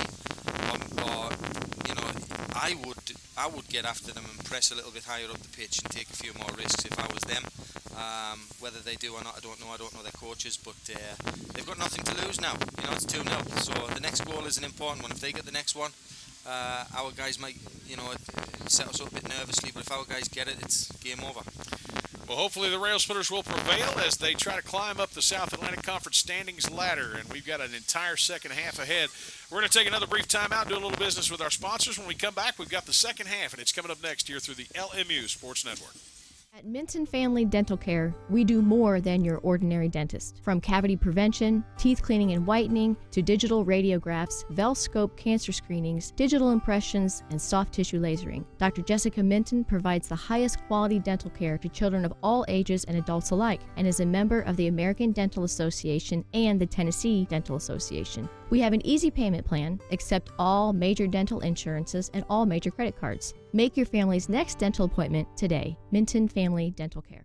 Coke Zero is now Coke Zero Sugar, with great Coke taste. Some people were excited to hear the news. Some were skeptical. So we're not going to have the star of the show you're watching come out and say, "You'll love it." No special jingle written by this week's hottest pop star. No famous internet celebs who happen to be holding the label just so. Okay. Maybe just one little pour shot. The only thing that will make you believe Coke Zero Sugar has great Coke taste is trying it yourself. Ice-cold Coke Zero Sugar. Try one today. What's your definition of fresh? At Food City, ours starts every morning as our certified butchers hand-cut everything you see behind the counter fresh that day. Fresh also means our beef is ground in the store several times a day, time-stamped with the hour it was ground. That's a fresh guarantee. The fact is, it just doesn't get any fresher than this. That's why we say, start fresh with Food City. When it comes to pharmaceutical needs, let People's Choice Pharmacy make it easy for you. Located on 30th Street and Cumberland Avenue in Middlesboro, we provide walk-in, drive-through, and free delivery service for our customers within the Middlesboro city limits and carry a variety of prescriptions and over-the-counter products, as well as many other medical items that are only an order away. Our soon-to-open location beside Oasis in Harrogate will continue convenient service with free delivery to most locations throughout Claiborne County. People's Choice Pharmacy. We make it easy for you. When you're traveling throughout the Tri-States, stay smart at Holiday Inn Express of Middlesboro. With nearly 60 rooms to choose from, fitness center, full complimentary hot breakfast bar, and seasonal pool, Holiday Inn Express of Middlesboro is all about catering to your travel needs. Our rooms are all equipped with flat-screen TV, refrigerator, microwave, and we're conveniently located just seconds from the area's attractions. When you're on the road, stay smart at Holiday Inn Express, located on the Cumberland Gap Parkway, Middlesboro. Make reservations today by calling 606-248-6860. One of the largest real estate companies between Knoxville and Lexington, the Realty Group of Tazewell and Harrogate, offers a full range of services to meet all your real estate needs. Whether buying, selling, or leasing, the Realty Group is licensed in Tennessee, Kentucky, and Virginia. View our listings today at tnrealtygroup.com or contact Realty Group at 423-626-6353 or the Realty Group 2 at 423-869-5111. At Realty Group, we are proud sponsors of Rail Splitter Athletics. Welcome back to Harrogate, Tennessee. Rusty Peace, Sean Frazier with you for today's soccer match, and we are underway here with the second half as Newberry has the opening touch of the final 45 minutes of regulation. Lincoln Memorial's done a fine job thus far of taking the early lead, and we've seen this before. We've seen the Rail Splitters go up 2-0 against Queen, give that lead A 3-3 tie by the second overtime. You'd almost like to see LMU pick up some more insurance here. I'm sure El will have reminded his team of that as well, though. You know what I mean? So hopefully they'll have learned from that and being able to move forward. Cawthron taking that one off the bounce, and he will be wind-aided when he kicks it away this time. It is blowing to the north-northeast, but he's going to keep it on the pitch. Putting under a little bit of pressure now. Still gets a good leg on it. Headed up in the air by Kant. Prado trying to get to it, and that's lost out by Newberry.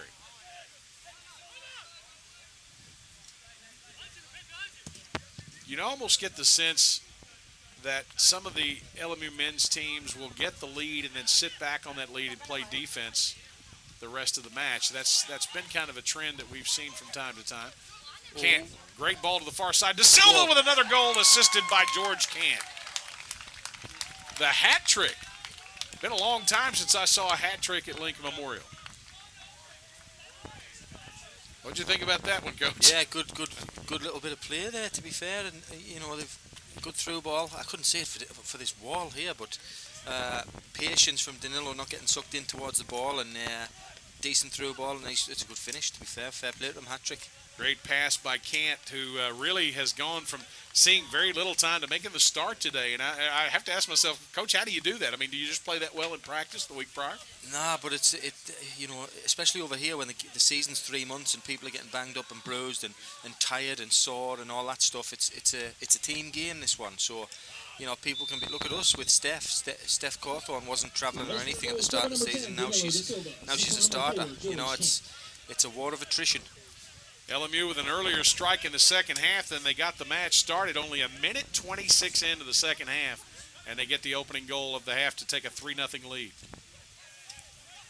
There's that insurance goal I was talking about. Now, down 3-0 against a team like LMU playing them on their own pitch. I mean, that's kind of a taking a wind out of the sails goal right there.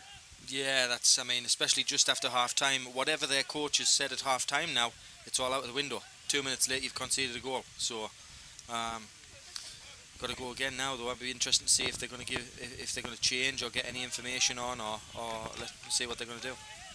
Newberry on the attack now as they have it on the LMU end of the field. Out wide to the near side, this is Leland. Plays one to the top of the 18. Whiffed away by DeJesus. And a race for it through the interior at midfield as Newberry comes up with it. Dixon will give Newberry their shape as he switches the field again from the back.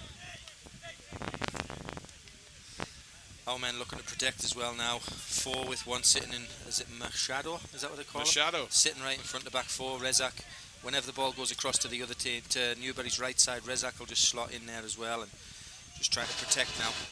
Nate Kaminsky starting the second half for Newberry. He's a 6-foot sophomore out of Marietta, Georgia. Corner. And a corner now for the Wolves to try and get back in this match as they look to lock it in here from the far side of the field. Just give a little shout out to my brother there. He's taken a couple of minutes out of his day to stop bothering people and to stop digging holes. Kevin just texted me asking if I'll say hello. Now is that all the way from the UK? Yeah, all the way from 5,000 miles away, and he's still annoying me.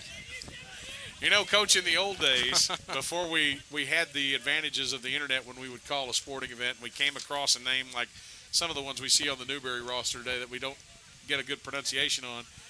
They became Smith or Jones, something easy, because nobody from the opposing team knew the difference. They couldn't hear it. Yeah. The internet has allowed us to all come together in many forms of the word, many ways of the word. But the fact that, what time is it right now in England? What time is it there? 5? 10 o'clock. Well, so past his bedtime. Go to bed, Kevin. Are you an older brother or a younger brother? He's a bit younger than me. Okay, well. In actual years, but quite significantly younger in maturity. Well, Kevin, he's always going to be an older brother, but that doesn't mean that you can't beat the tar out of him someday when you get a little bigger and stronger. He can try. 3-0. Rail Splitters on top with an early goal here in the second. They took a 2-0 lead into the intermission, and they have been the only ones to find the back of the frame today as LMU tries to pick up only its second South Atlantic Conference win of the year. Wind really picking up again here at the press area. Velasquez carrying a lot of space. Oh, he's in. Oh.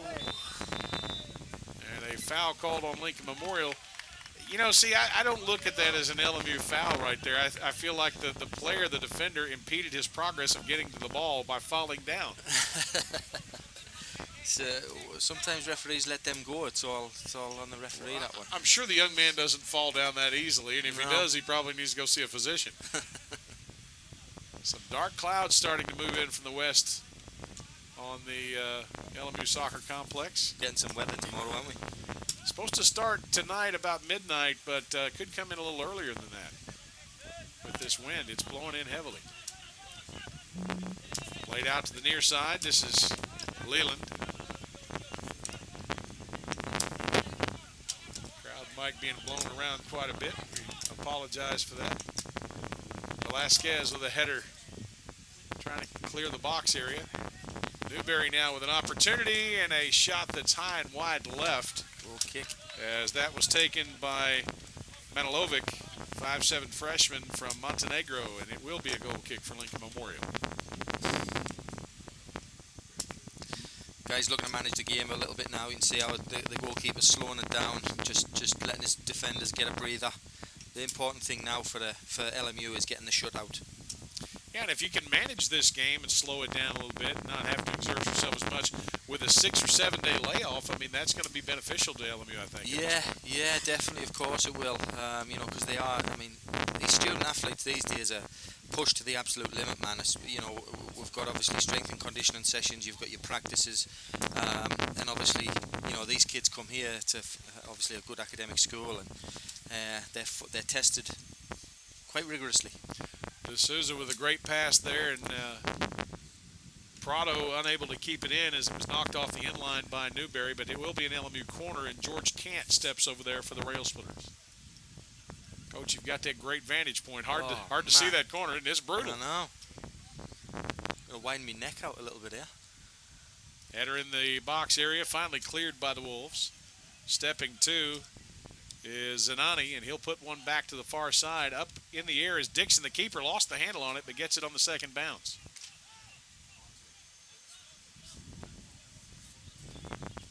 Newberry bringing it out of the backfield off the throw.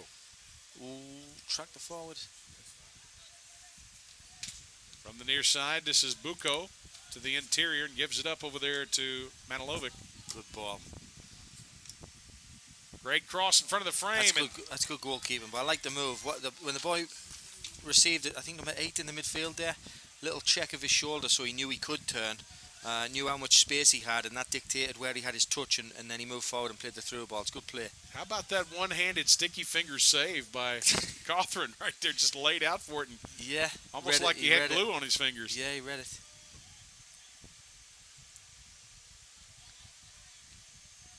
LMU being pressured back there a bit. That's what I was seeing. That from you. Up to De Silva. Plays back through the middle. Now to Jesus through the seam.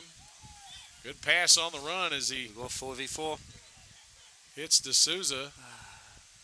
And taken away by Newberry once more. This is Manilovic to the far side of the field. Reyes carrying space up the sideline.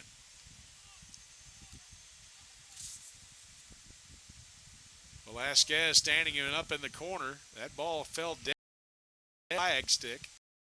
And Reyes was managed to flick it through, but nobody there.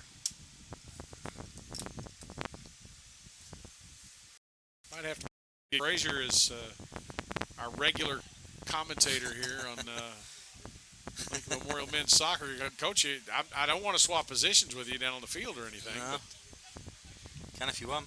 Well, we want our team to win. I don't want to be down there.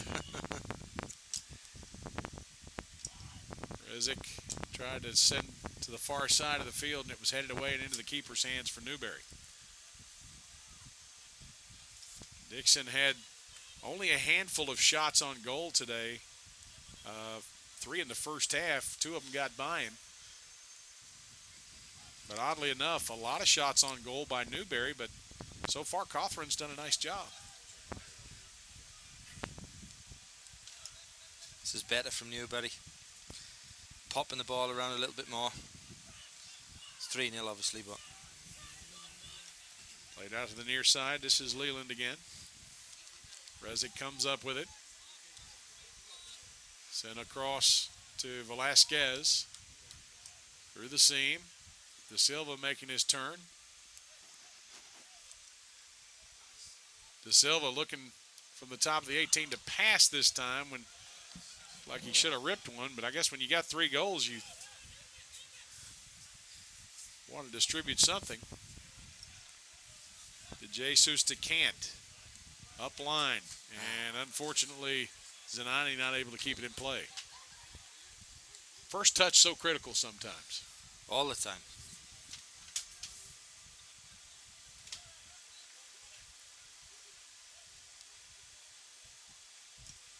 What would you give, Coach, to be able to play collegiate soccer again? Nothing. You don't want any part of that? Nah, I don't want nothing to do with that. 33-46 to play here as LMU has a 3-0 lead on Newberry. South Atlantic Conference soccer action.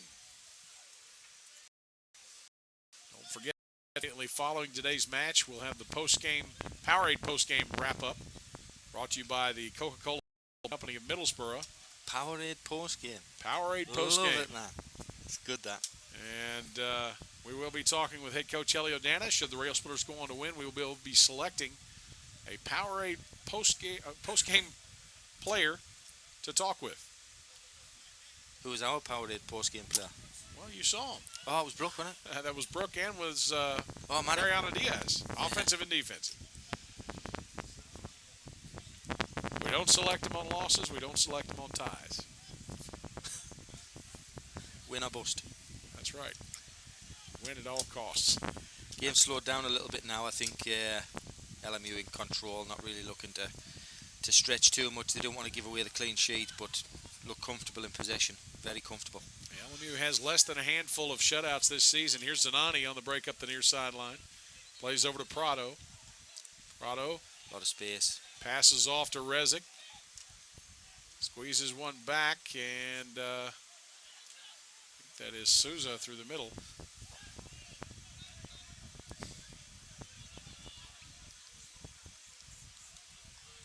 Rezic with a catch and pass. De Silva off the outside, trying to move around the defender, and off of that defender, that is actually Crochelle, and I'm not sure when he checked into the lineup, but he's a 5'7" defending senior from Charlotte, North Carolina. Coach, I know you haven't made the trek to Coker yet to play, but next week, right? you'll find that that's at the other end of the planet. Yeah. So we're going down the day before, and we're going to actually on Friday we're going to practice at the University of South Carolina. I think their women's team's ranked 2 or 3 in the nation in Division 1. They're going to let us use their facilities on Friday, which is fantastic, and then get the girls in the hotel and cater some food in for them. We usually do Olive Garden the night before a game. They do an excellent job for us, and then and stay over and then play the next day. Well, I saw the Olive Garden on one of your recent trips, and yeah. You know, used to be as a single man back in the days of sports information, that's when you wanted to go on trips just so that you ate on a regular basis. All right. You knew that it was athletic season, that when you got new apparel, you know. It's always a good time. You had all kinds of good July. swag, you know. Yeah. 31 minutes to play. Coker College down there in Hartsville, South Carolina. You would go down to Columbia and get I-26, I think, or I beg your pardon, you go down I-26 to Columbia, and then you get 59 or something like that, or whatever it is, over to the turnoff to Hartsville. But no easy way to get there, I can tell you that right now. No quick way. Big game for us as well. Nice job by Machado to knock it away and give it back to LMU. Here's Prado through the interior. Looking to distribute, gives it back. In the lineup for the Rail Splitters now is Rafael Beta. Another one of the Brazilian countrymen that Coach Dana has brought into the fold here at Lincoln Memorial. I think we'll see a few substitutions now. I think it's a good time to get some people 25, 30 minutes. You know, you can preserve some of the players that you've got, and you know, also you don't want 3-0. You don't want people picking up yellow cards either. You know, because that'll hurt you down the line. Nor do you want the injury. I mean, you risk injury at that point. And I think he's got teams that are capable. As Velasquez is called with a foul, that one just outside the box area, but a play on is issued. So we are moving right along here, although plenty of time remaining. I mean, we've seen stranger things happen. Velasquez will have the throw in from the far sideline. De Silva back to defender, trying to shield, and has it taken away from behind. This is Malls, who gives it back to the keeper, Dixon.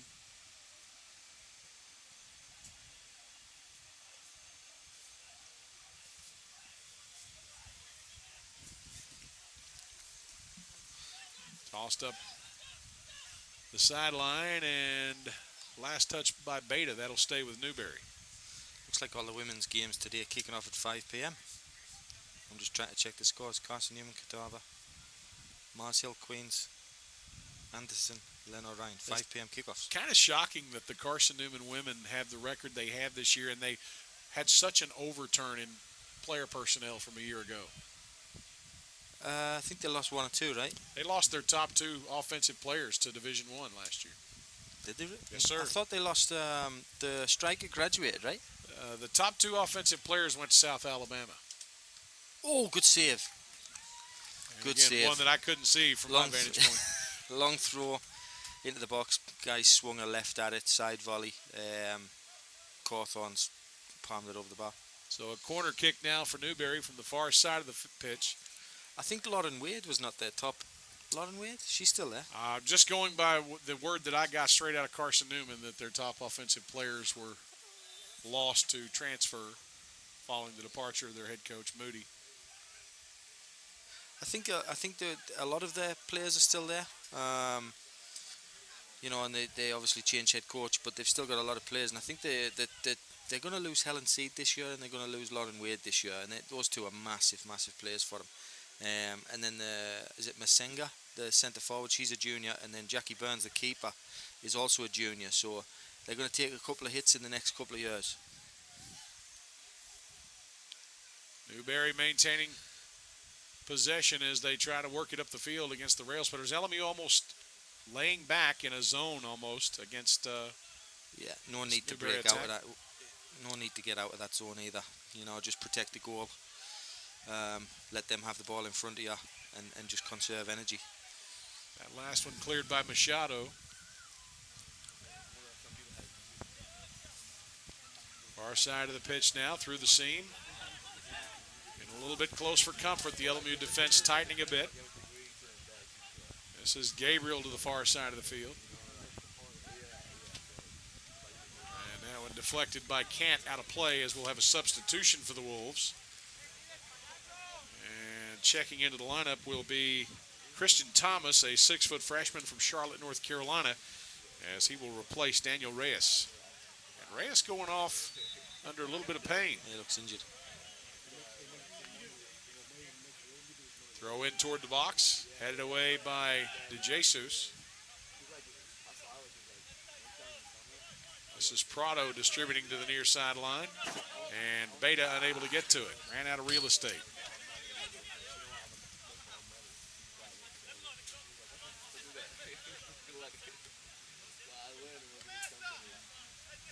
Flicked across the head of the defender by LMU's Miguel Reyes. Into the possession for Newberry before LMU commits the foul. Silly foul. Don't want to do that now. Not at this stage of the game. You know, you just put your hand on his back, let him face backwards. Chances like this, I mean, set pieces in this territory, it's just a chance for them to get the ball in the box. So Klaus Leland now with the free kick.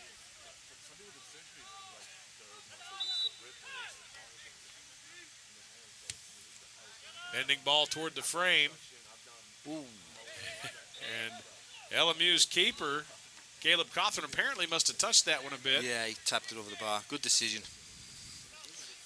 Strange ball in, but he's dealt with it. I don't think I've ever seen a keeper go up and hang on the crossbar like that on a deflected ball.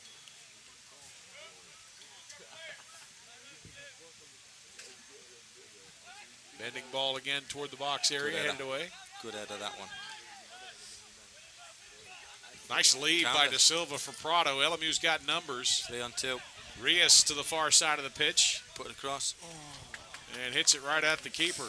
Slide it across the ground. Intent to go to goal there, or you think he's trying to cross it to No, I think De Silva? he's trying to cross it. It was just poor. He's a right-footed player, I think, and he's put it in with his left.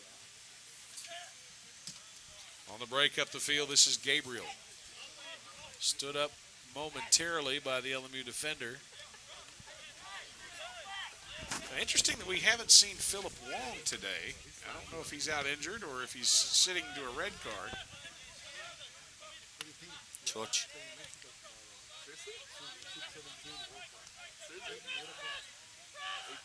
In fact, unless he's out there, I don't even see him on the sideline. De Silva over to Reyes near side. Getting support from Beta from behind. Now back to De Silva.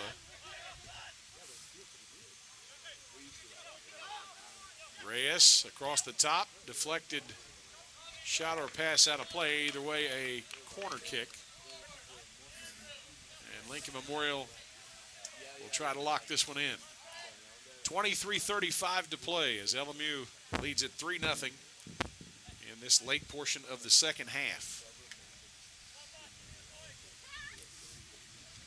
Coach, I know that you and I talked off the mic and privately about the college tie system and the overtime system. Personally, I'm not a fan of ending in a tie, but you feel like that the overtime might be something that we want to look at doing away with. I would get rid of the overtime. They're talking about, obviously, the demands on the student athletes and all that. Great header that time by Lincoln Memorial's, I think that is Reyes, but I can't swear to it. Off the corner. And actually, no, that is Felipe Machado. Yeah, Machado. Good header. Good ball in. LMU playing great soccer today. In swinger. So a 4-0 lead off the goal by Machado. And substitutions all around for Newberry head coach Bryce Cooper. See, 2 or 3 for LMU now as well. And we may have a stoppage in play for hydration as we're midway through the second half.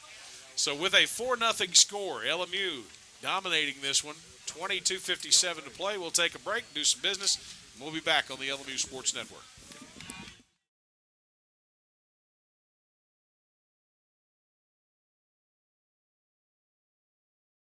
At Edgewood Homes of Middlesboro, we go to any and all measures to ensure our customers are totally satisfied. We carry a wide selection of floor plans and energy-efficient homes to choose from, such as Cabco, Fleetwood, True Homes, Buccaneer, and Deer Valley. Our sales staff has a wealth of experience and has been satisfying home buyers' needs throughout Kentucky, Tennessee, and Virginia for more than 45 years. Financing is available, so let us make it easy for you. Visit us today and let us show you your next home. Edgewood Home Supercenter, Middlesboro. Pinnacle Performance Physical Therapy of Harrogate takes an individualized approach to treating people of all ages. Our therapist goals are to assist patients in reaching the pinnacle of their performance at school, work, and play. We utilize state-of-the-art equipment such as the Alter G anti-gravity treadmill, used to rehabilitate injuries and pain throughout the body's lower extremities, and the Light Force Deep Tissue Laser Therapy, a drug-free way of treating pain throughout the body. Contact us for an appointment today. Pinnacle Performance Physical Therapy, 362 Catawba Avenue, Harrogate. Juggling my family schedule is a full-time job. Between school, dance practice, work, there's little time left to worry about much else. That's why I use real-time banking from Home Federal Bank. With real-time banking, I know that when I make a deposit, the money goes straight to my account. No delays, no waiting, no wondering. And I get to focus on what's important. Real-time deposits, real-time access, real-time banking from Home Federal Bank. Always within reach. Welcome back to LMU as the Railsplitters lead at 4-0 with 22:57 to play, and a change of keepers for Lincoln Memorial as Caleb Cawthron has seen his last action of the day, and into the frame for the Rail Splitters is Shai Bergamo, a 6'1 sophomore out of Campinas, Brazil.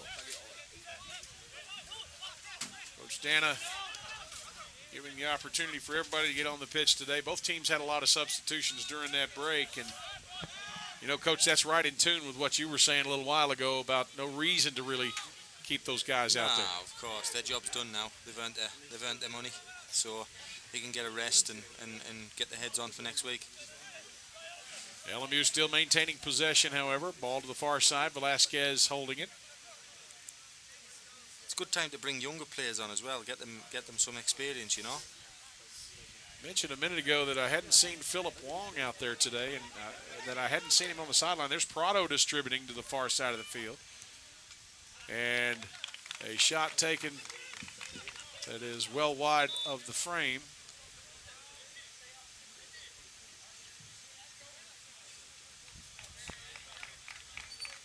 Several players over on the sideline for Lincoln Memorial.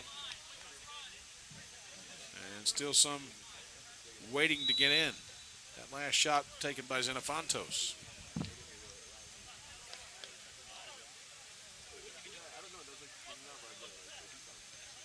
Again, the Rail Splitters will have some idle time this week as they prepare for their non-conference matchup with North Georgia down in Dahlonega on October the 11th. So they will have a few days to rest. Here's a shot off the right side, maybe a cross. Looked like his intent was to go to goal. Schross. A Schross? Yeah, you coined that term, I believe, didn't you? The Schross.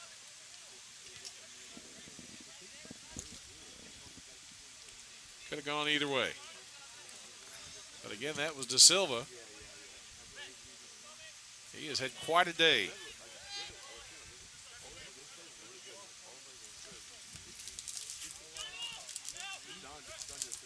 Challenge at midfield, won by Lincoln Memorial, second ball by Newberry. Out to the wide side and lost out of play by the Wolves, Christian Thomas. And so it appears Enrique Rezic will check back in for Lincoln Memorial.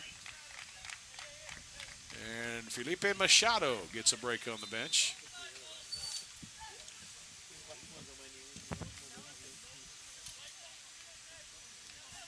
A lot of cloud cover, Coach. You think if we get all the rain they're calling that we'll have that women's match here Tuesday? I know we talked about that a little bit earlier. What's the alternative? Union? I don't know if there is an alternative. Non-conference match. It is a regional match, though.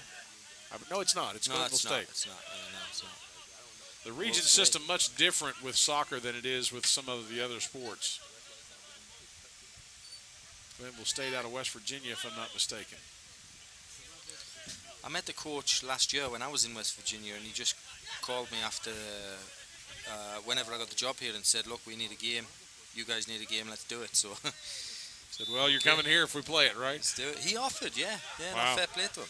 Of course you take that one. Of course. Long pass up the near sideline. And stealing it away for the Rail Splitters is Beta. But it will be lost back to Newberry. Coach, I'm in a blind spot here. I can't see that at all. Yeah, it's a struggle. 19 minutes to go. 4-0 Lincoln Memorial. If you had told me prior to the match that LMU would win this one 4-0, I'd said no way. Last time the Rail Splitters won this big was only in 2015. They defeated Newberry 5-0. They had a 4-0 decision in 2013. But as I mentioned in the pregame, LMU with 3 shutouts in the last 5 meetings. LMU working out of the backfield. This is Williamson, who has switched to the near side, now gave it up onto the far wing, and now back to Williamson. Direct ball up the field. Beta tried to chip it back toward the interior, and it's taken away by Newberry. Biddleman. Victor Perez back on. Xenofontos checking on the down Newberry player. I don't know if he was Sorry for the contactor saying that he didn't really do anything, but we do have a Newberry player down with a stoppage in play, not called yet. Now it will be 17:49 on the clock. Coach, athletic trainers have had a workout today between the two matches. I know. It was a bit too much in our game, wasn't it? And we should have probably had a drinks break, but the referees decided against it. But it was hot down there. It was hot. Not as hot as it's been, but it was still, still very hot. That is 100% at the referee's discretion, and I don't think any time you think of the benefit of the student-athlete out there that you can be in error. So better safe than sorry in most cases, I feel. Yep. Do we have an unofficial word on Patricia Roach after I actually have just dropped her a message there. She's got back to me. Sublexed patella, so it popped out and then popped back in, and that's why it felt so weak and unstable. It's still a bit sore though. LMU's athletic training staff always doing a fine job, not only in the treatment of injuries, but the care and prevention of injuries. They try to make sure that proper stretching is taking place by showing some of these things to the various teams. And, of course, the weight conditioning program that we now have, obviously with strength and so forth. Yeah, it's a game changer for us. Lincoln Memorial making several moves here athletically in the last few years to compete at the upper level of Division II sports. And it's no secret that the university has talked about trying to make the Division I move, but that is not yet become a reality. And we knew that the 17-18 season we would still be Division II either way. So who knows what the future holds at this point. It's exciting nonetheless. Newberry called for an offside as the linesman far side of the field makes the call, and that pulls us down around the 17-minute mark. Elio Dana and his club trying to move today to 6-2-2 overall, 2-2-2 in South Atlantic Conference action. And with the bulk of the schedule still to play, the middle to back half of the field, I like their odds, and I like this team regardless of who they play in the upcoming SAC tournament. Yeah, and every game, like everyone keeps saying, every game in the SAC is a battle, and these guys have they've got plenty of game winners, so they could certainly win this thing. Pass through the middle, and Dixon closes the distance and grabs it up outside the frame, but in the frame, but outside the keeper's box.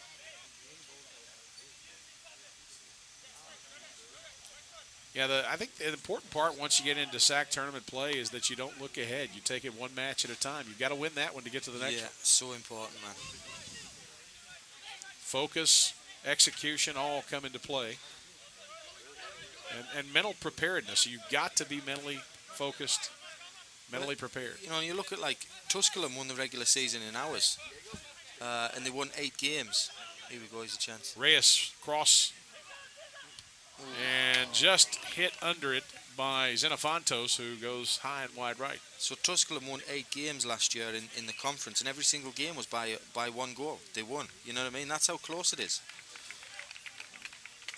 Our guys, I think, they finished 6th in the regular season, but went to the conference final?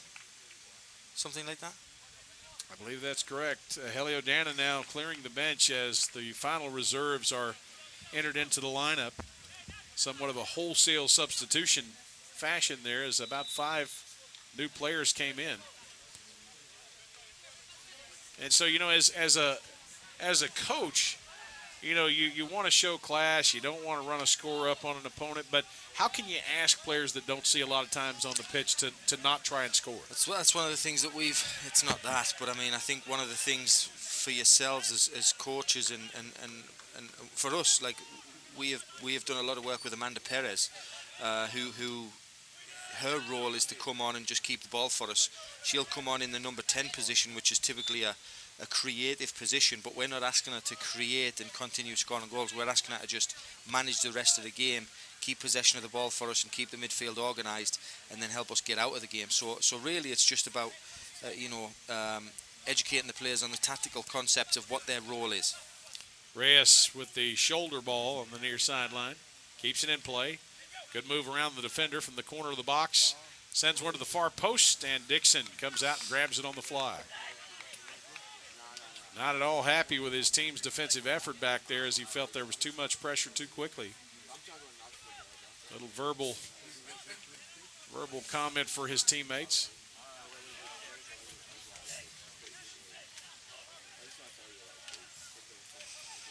Header kept in play by Newberry, and a foul called on Lincoln Memorial. 13:40 to play. Rail Splitters up 4-0. And I think it's safe to say at this point, Coach, that I don't think we're going to go to overtime on this one. I don't think we're going to overtime. Maybe a goal, maybe two, but I don't see them taking this thing to overtime. Knock on wood. You know where that term comes from, by the way. I mentioned it earlier. You knock on wood to let all the leprechauns know that you're giving them tribute for the luck that they're giving you. Beta from the right side. Doesn't get around the defender with possession, but it is played out off the near sideline by Newberry. It's nice to have the scoreboard fixed as well, isn't it? It is. It was a hindrance to the whole broadcast, trying to guess what the time was. Props to Mike Smith on that one. Yeah. Well, I think it actually started with me because I messaged our athletics director, Matt Green. I said, the scoreboard's still not fixed, and we had a year to do it. That's an embarrassment. And the next thing I know, somebody's been down there and fixed it. You need to start throwing your weight around a little bit more then. That's a lot of weight to throw around, brother. I don't know, and it's not necessarily from a political standpoint. I was joking with Matt the other day. He had the SAC, SAAC, is that what it's called? That's correct.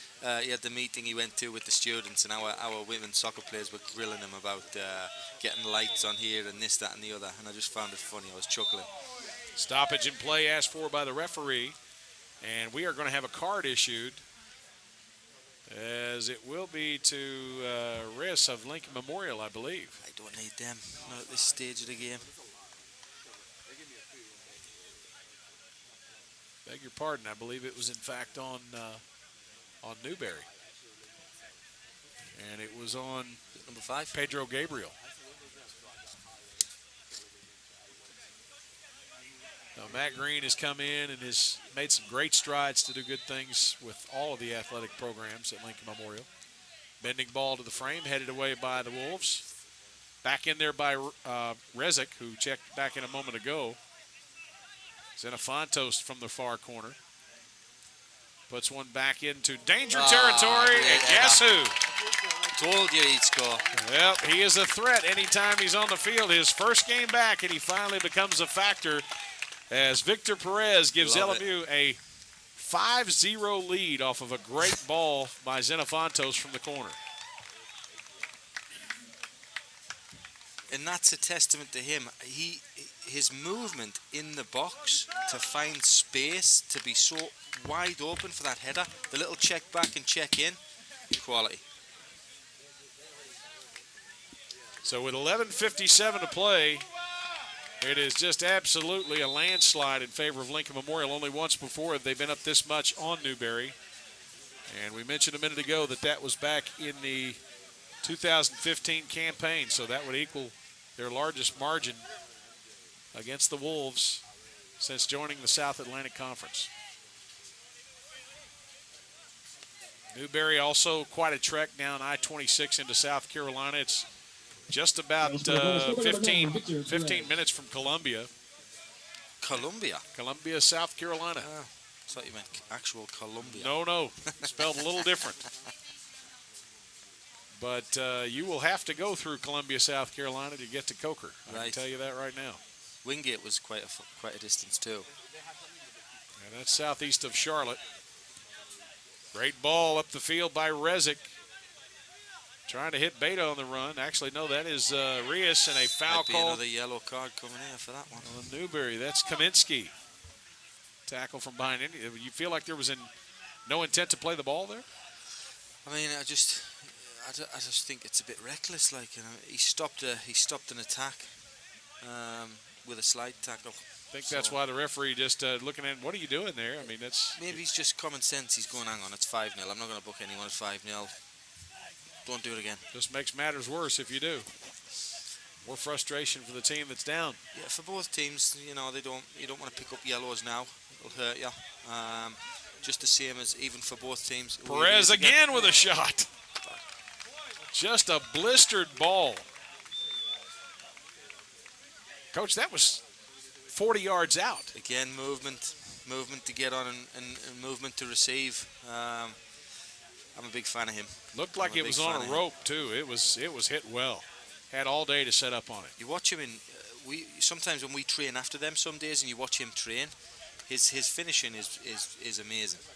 Well, I think the return of Victor Perez can only benefit Lincoln Memorial in various ways. And a good thing he's got a goal today, a bit of confidence today. Rezic battling for possession, couldn't come up with it. Here you go, counter, he's in. And he was definitely in, so it could be a 1v1 here. The keeper out of the frame. And a great grab nonetheless. I mean, I don't know that the position was the most desirable, but Wynn had a clear shot, and the keeper snags it with both hands. It was going to be wide right either way unless it bent tremendously. I know there's some things that are necessity right now, Sean, but I look out here on the pitch and I have to ask myself, why is Enrique Rezic out there? Why is one of our top players? Yeah. You got to put guys in that maybe can handle that position, and you got nobody else that can do that, I guess. But he's just such a vital guy to this team's He wants success. to play, though. He's a senior, and he knows he's only got so many games left, and he wants to play, and he wants to contribute as much as he can. So you see it, their locker room's right next to our locker room up in Tex in there, and every day, first one in, last one out, every single day. You got to love guys like that, or people like that are on your team that want to live the game in every way they can. The extra time put in, usually you put the extra time in, you get something out of it. Oh. Perez trying to make and create on his own. Rezic missed the flick. This is where they're a bit too open here. Clock down to the 8-minute mark. Rezic sending it upfield. And the drop back to Dixon.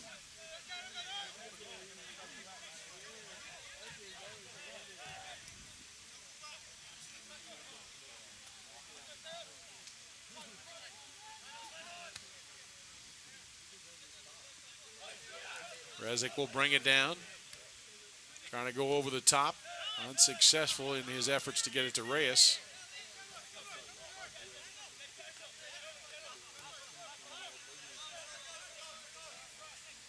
Newberry carrying space all too easily.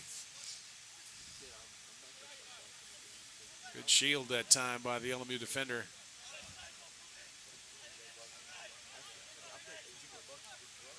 And I believe that was actually Andre Catoni. Switch of the field, out to Beta. Beta up line, Reyes will pull it in, keeps it on the feet. Through the seam, Beta makes his turn. Flick pass back to Reyes, he'll get to it at the end line, the cross, deflected away, and the keeper grabs it on the fly. Two LMU players charging hard down there. And in position to make contact with that and put another on frame if that deflection isn't made. Substitutions now for Newberry. Entering the lineup, Quentin Eisner. He is a defender, 5'9" sophomore out of Wisconsin. And also in the lineup returning Klaus Leland.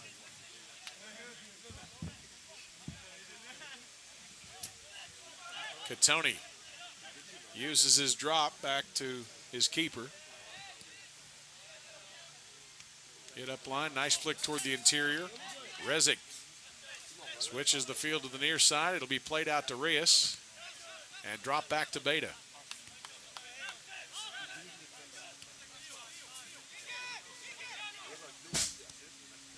Rezic looking through the seam, nobody there.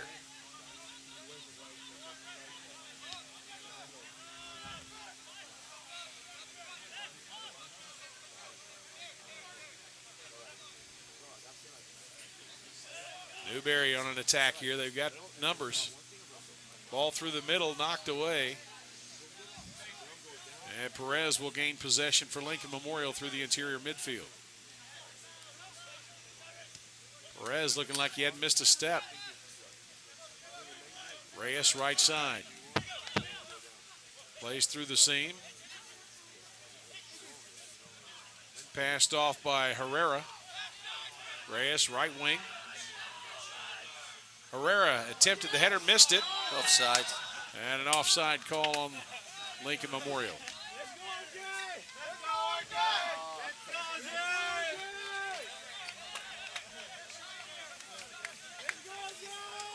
Under 5 minutes to play. Switch of the field to the near side. Intended player is Eisner.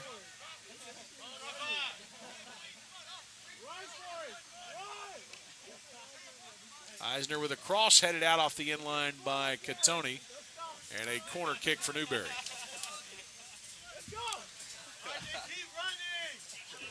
Wolves with yet another substitution. Tobias Henriksen returns for Newberry. He was a starter today, 5'10" freshman out of Finns, Norway. Big lad, isn't he? On the keeper, big lad. A bit of commotion there. Lost ball through the box. Dive. He's my problem with that. This is my problem with that. It's either a foul or a dive. Either way, if it's a dive, it's a card, right? Right. That's what I'm saying. That cuts things like that out. Yeah, that's a lot that we see let go on the collegiate, at least at the Division II level, collegiate style of play.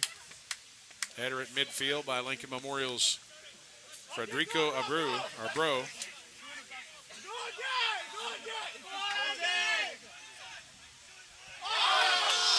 Let's give it. And a stoppage called for. Penalty. It's penalty.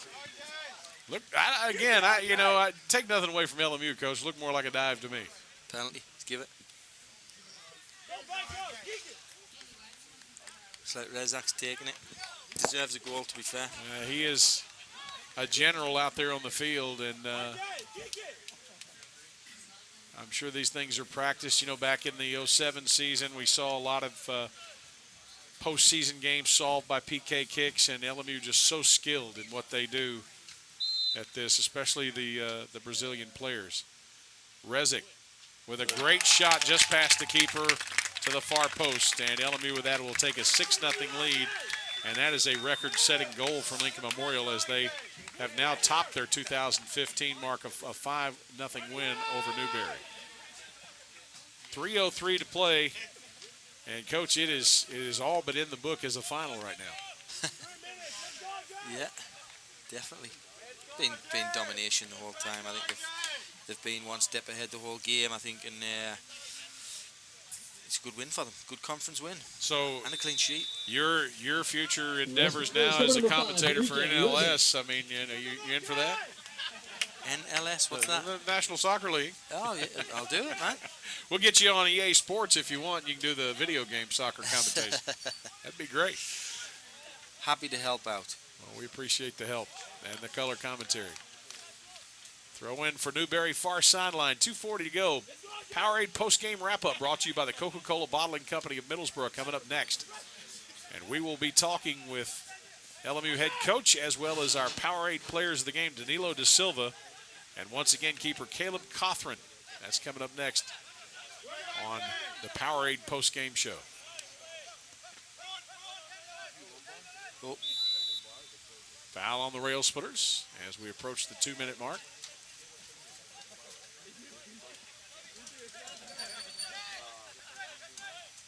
Lincoln Memorial, hopefully we'll get some help from other teams in the conference today with teams that have knocked them off, that are above them, and try to move up the ladder a little bit in South Atlantic Conference play.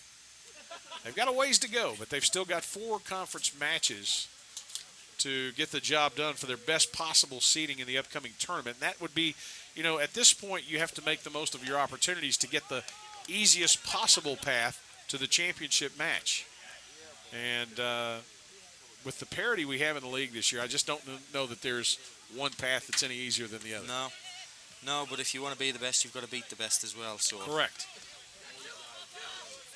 LMU with conference matches remaining: Coker, Mars Hill, Anderson, and Catawba. Bring them on. Run from the left side now by the Newberry forward, that being Quentin Eisner, as we approach the 1 minute mark. 6-0 Rail Splitters. And 1 minute to play. 1 minute remaining in the half. 1 minute.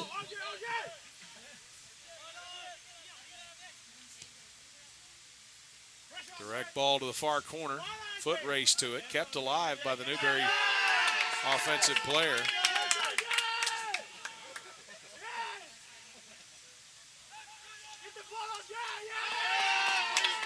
And a goal kick for Lincoln Memorial. So at this point, you got to be proud of your team's performance. You got to be proud of the way the guys have come in and, at least to this point, preserved the shutout. Yeah, no, they've done well. I mean, it's a great win for them. Obviously for them, same for us. Both teams had lost a couple of games recently, and it's nice to come back and get a win and get that clean sheet with it as well. It's just good confidence boost. 13 seconds to 10, play. 9, 8, 7, 6, 5.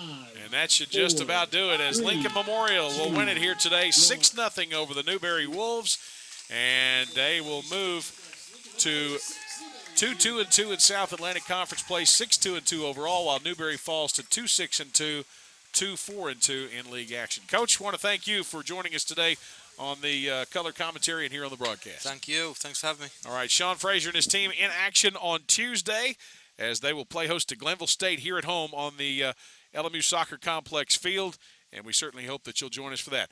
Powerade postgame show coming up next. We'll talk with Helio Dana and our players of the match coming up next right here on the LMU Sports Network.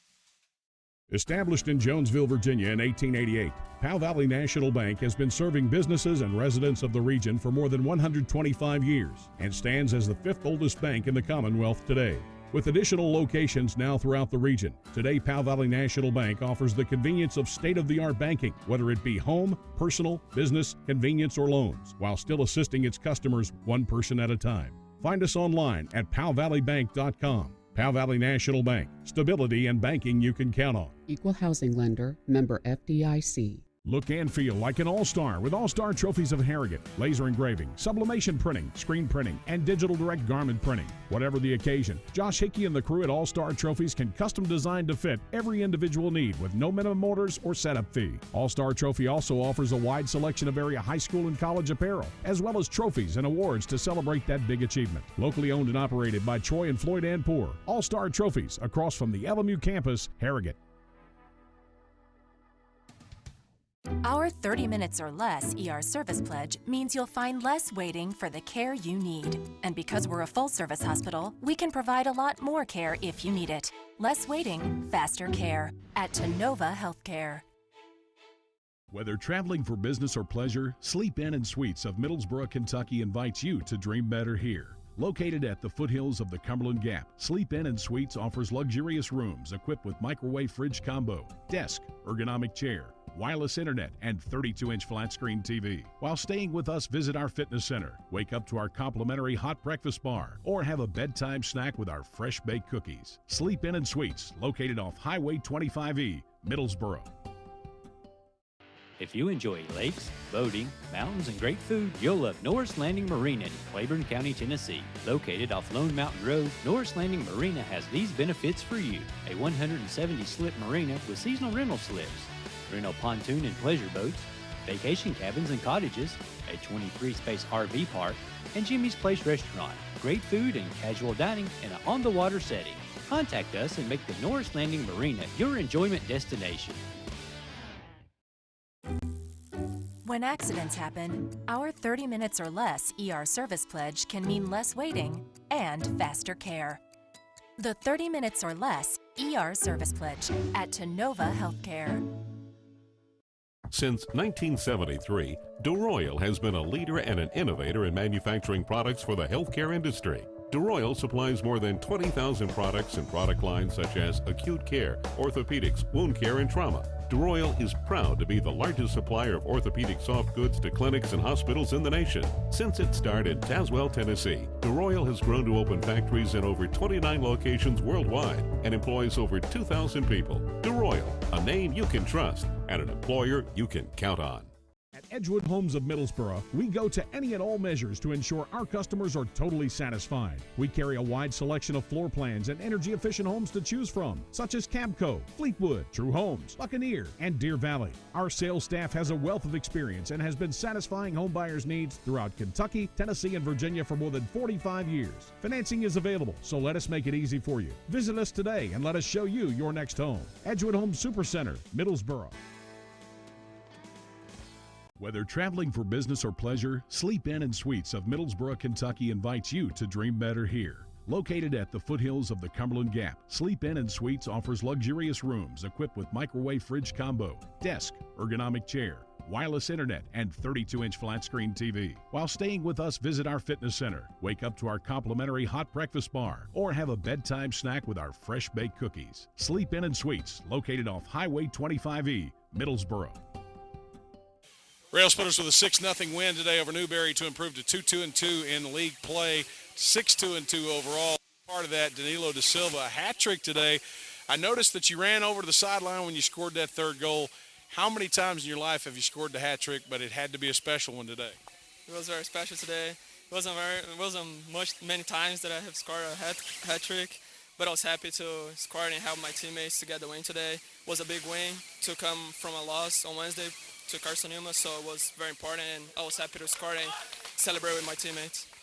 This team endured a very rough week last week against the top two teams in the league. Coach Dana, despite the loss on Wednesday, was happy with the team's play against Carson-Newman, especially in the first half. What differently did we do to come out here today with so much energy and strike early with a goal in the first half and in the second? I think against Carson-Newman we played good in the first 20 minutes, and then we stopped playing. And we didn't play at all in the second half. And today I think we kept the energy in the first half. In the second half we killed the game, and we did everything we should have against Carson-Newman, and just possess the ball and don't let them play and play our game. So that was very important for us to play our game and don't let them play at all. Danilo, fan game today. Congratulations on the hat trick, man. You really turned it out today, and best of luck against North Georgia when you play down in Dahlonega later next week. Thank you so much. All right, Danilo da Silva, one of your Powerade players of the game. We're going to get Victor Perez in here. Victor's kind of a Dr. Jekyll, Mr. Hyde kind of guy. He comes in, has some great touches on the ball as a freshman. As a sophomore, I thought you came back in better shape. You were a huge of this team's success. You know, you haven't played in a while. You get right involved. You hand out an assist, you score a goal. Thank you so much. This year, I got injured. I had to do a surgery. And I was always thinking that I could come back and just come back better, try to do better than last year, help the team the most I could, if it was an assist or a goal or even coming back running. And I think that we're in a good path. You know, maybe at the end of the year we can be winning something big, and that's what we hope for. Let's talk about coming back out on the pitch for the first time in a while. You're going to have closer too. I'm not that scary, am I? But, you know, it's been a while since you've been out here in game shape. How did you feel out there? I mean, was it, you know, did you get winded easily? Did you get tired easily, or did you feel fine? My first game, it was 10 minutes and I was cramping already. Told the athletic trainer I can't no more. It's too much for me. But today I could slowly, it takes a while to get warmed up, but I think I can still play a little, but it's still hard for me. Not that easy. What did you do between your freshman year and your sophomore year to come back in so much better shape that has really benefited your play here? I had to change my diet. I don't know a thing about that. I had to change my diet. Had to be started to practice more. Be like an athlete the whole time, and I think that's it. Well, Victor, it's you know, having you back is that benefit to this team. I don't think that can do the great things, and I want to congratulate you on a great match today. Thank you so much. All right, Victor Perez, your Powerade players. If we can, because we announced him as a Power match. Sorry about that, folks. But he's over here talking with fans and so forth. Again, LMU's next match will be against North Georgia. That'll be down in Dahlonega, so a non-conference but a regional matchup. Caleb, it looked like today You know, we had Newberry, but man, you had some out there with I thought for a minute you had some stickum on your fingers or something like that. Yeah, you could say that. I mean, just trying my hardest out there, making the saves that I need to do.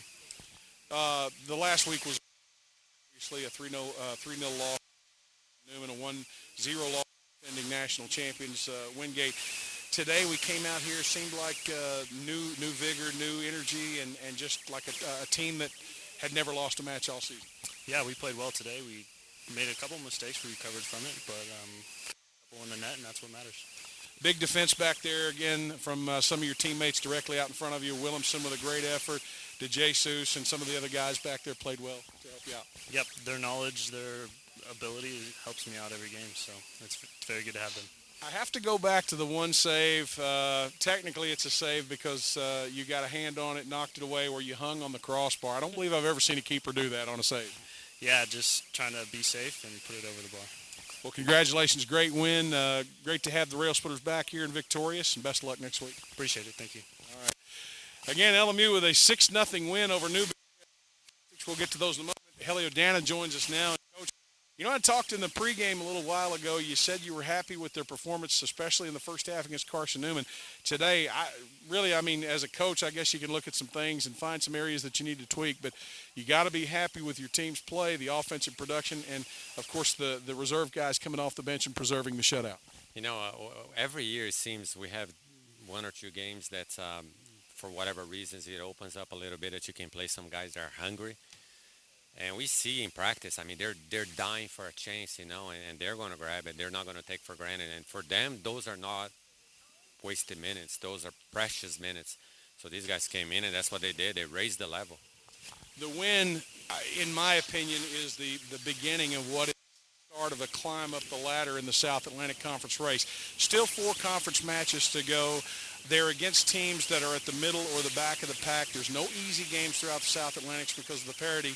But this could be the start of something big for the Rail Splitters to improve their stock, if you will, for the upcoming SAC tournament. That's the goal, and from now on, it's pressure, right? I mean, I can give you generations. 2012 was like that. They had to make a run. 2006, we had to make a run. I mean, on and on and on. Last year, we had to make a run. So now we got to make another run. So it's one game at a time, and we got a battle coming up. So we'll take the next game. Victor Perez back playing for you. I mean, obviously he was a big factor today. It's good to see him back out on the pitch, but definitely whenever he is in the match with his skill level and his mindset on the field, it's a huge benefit.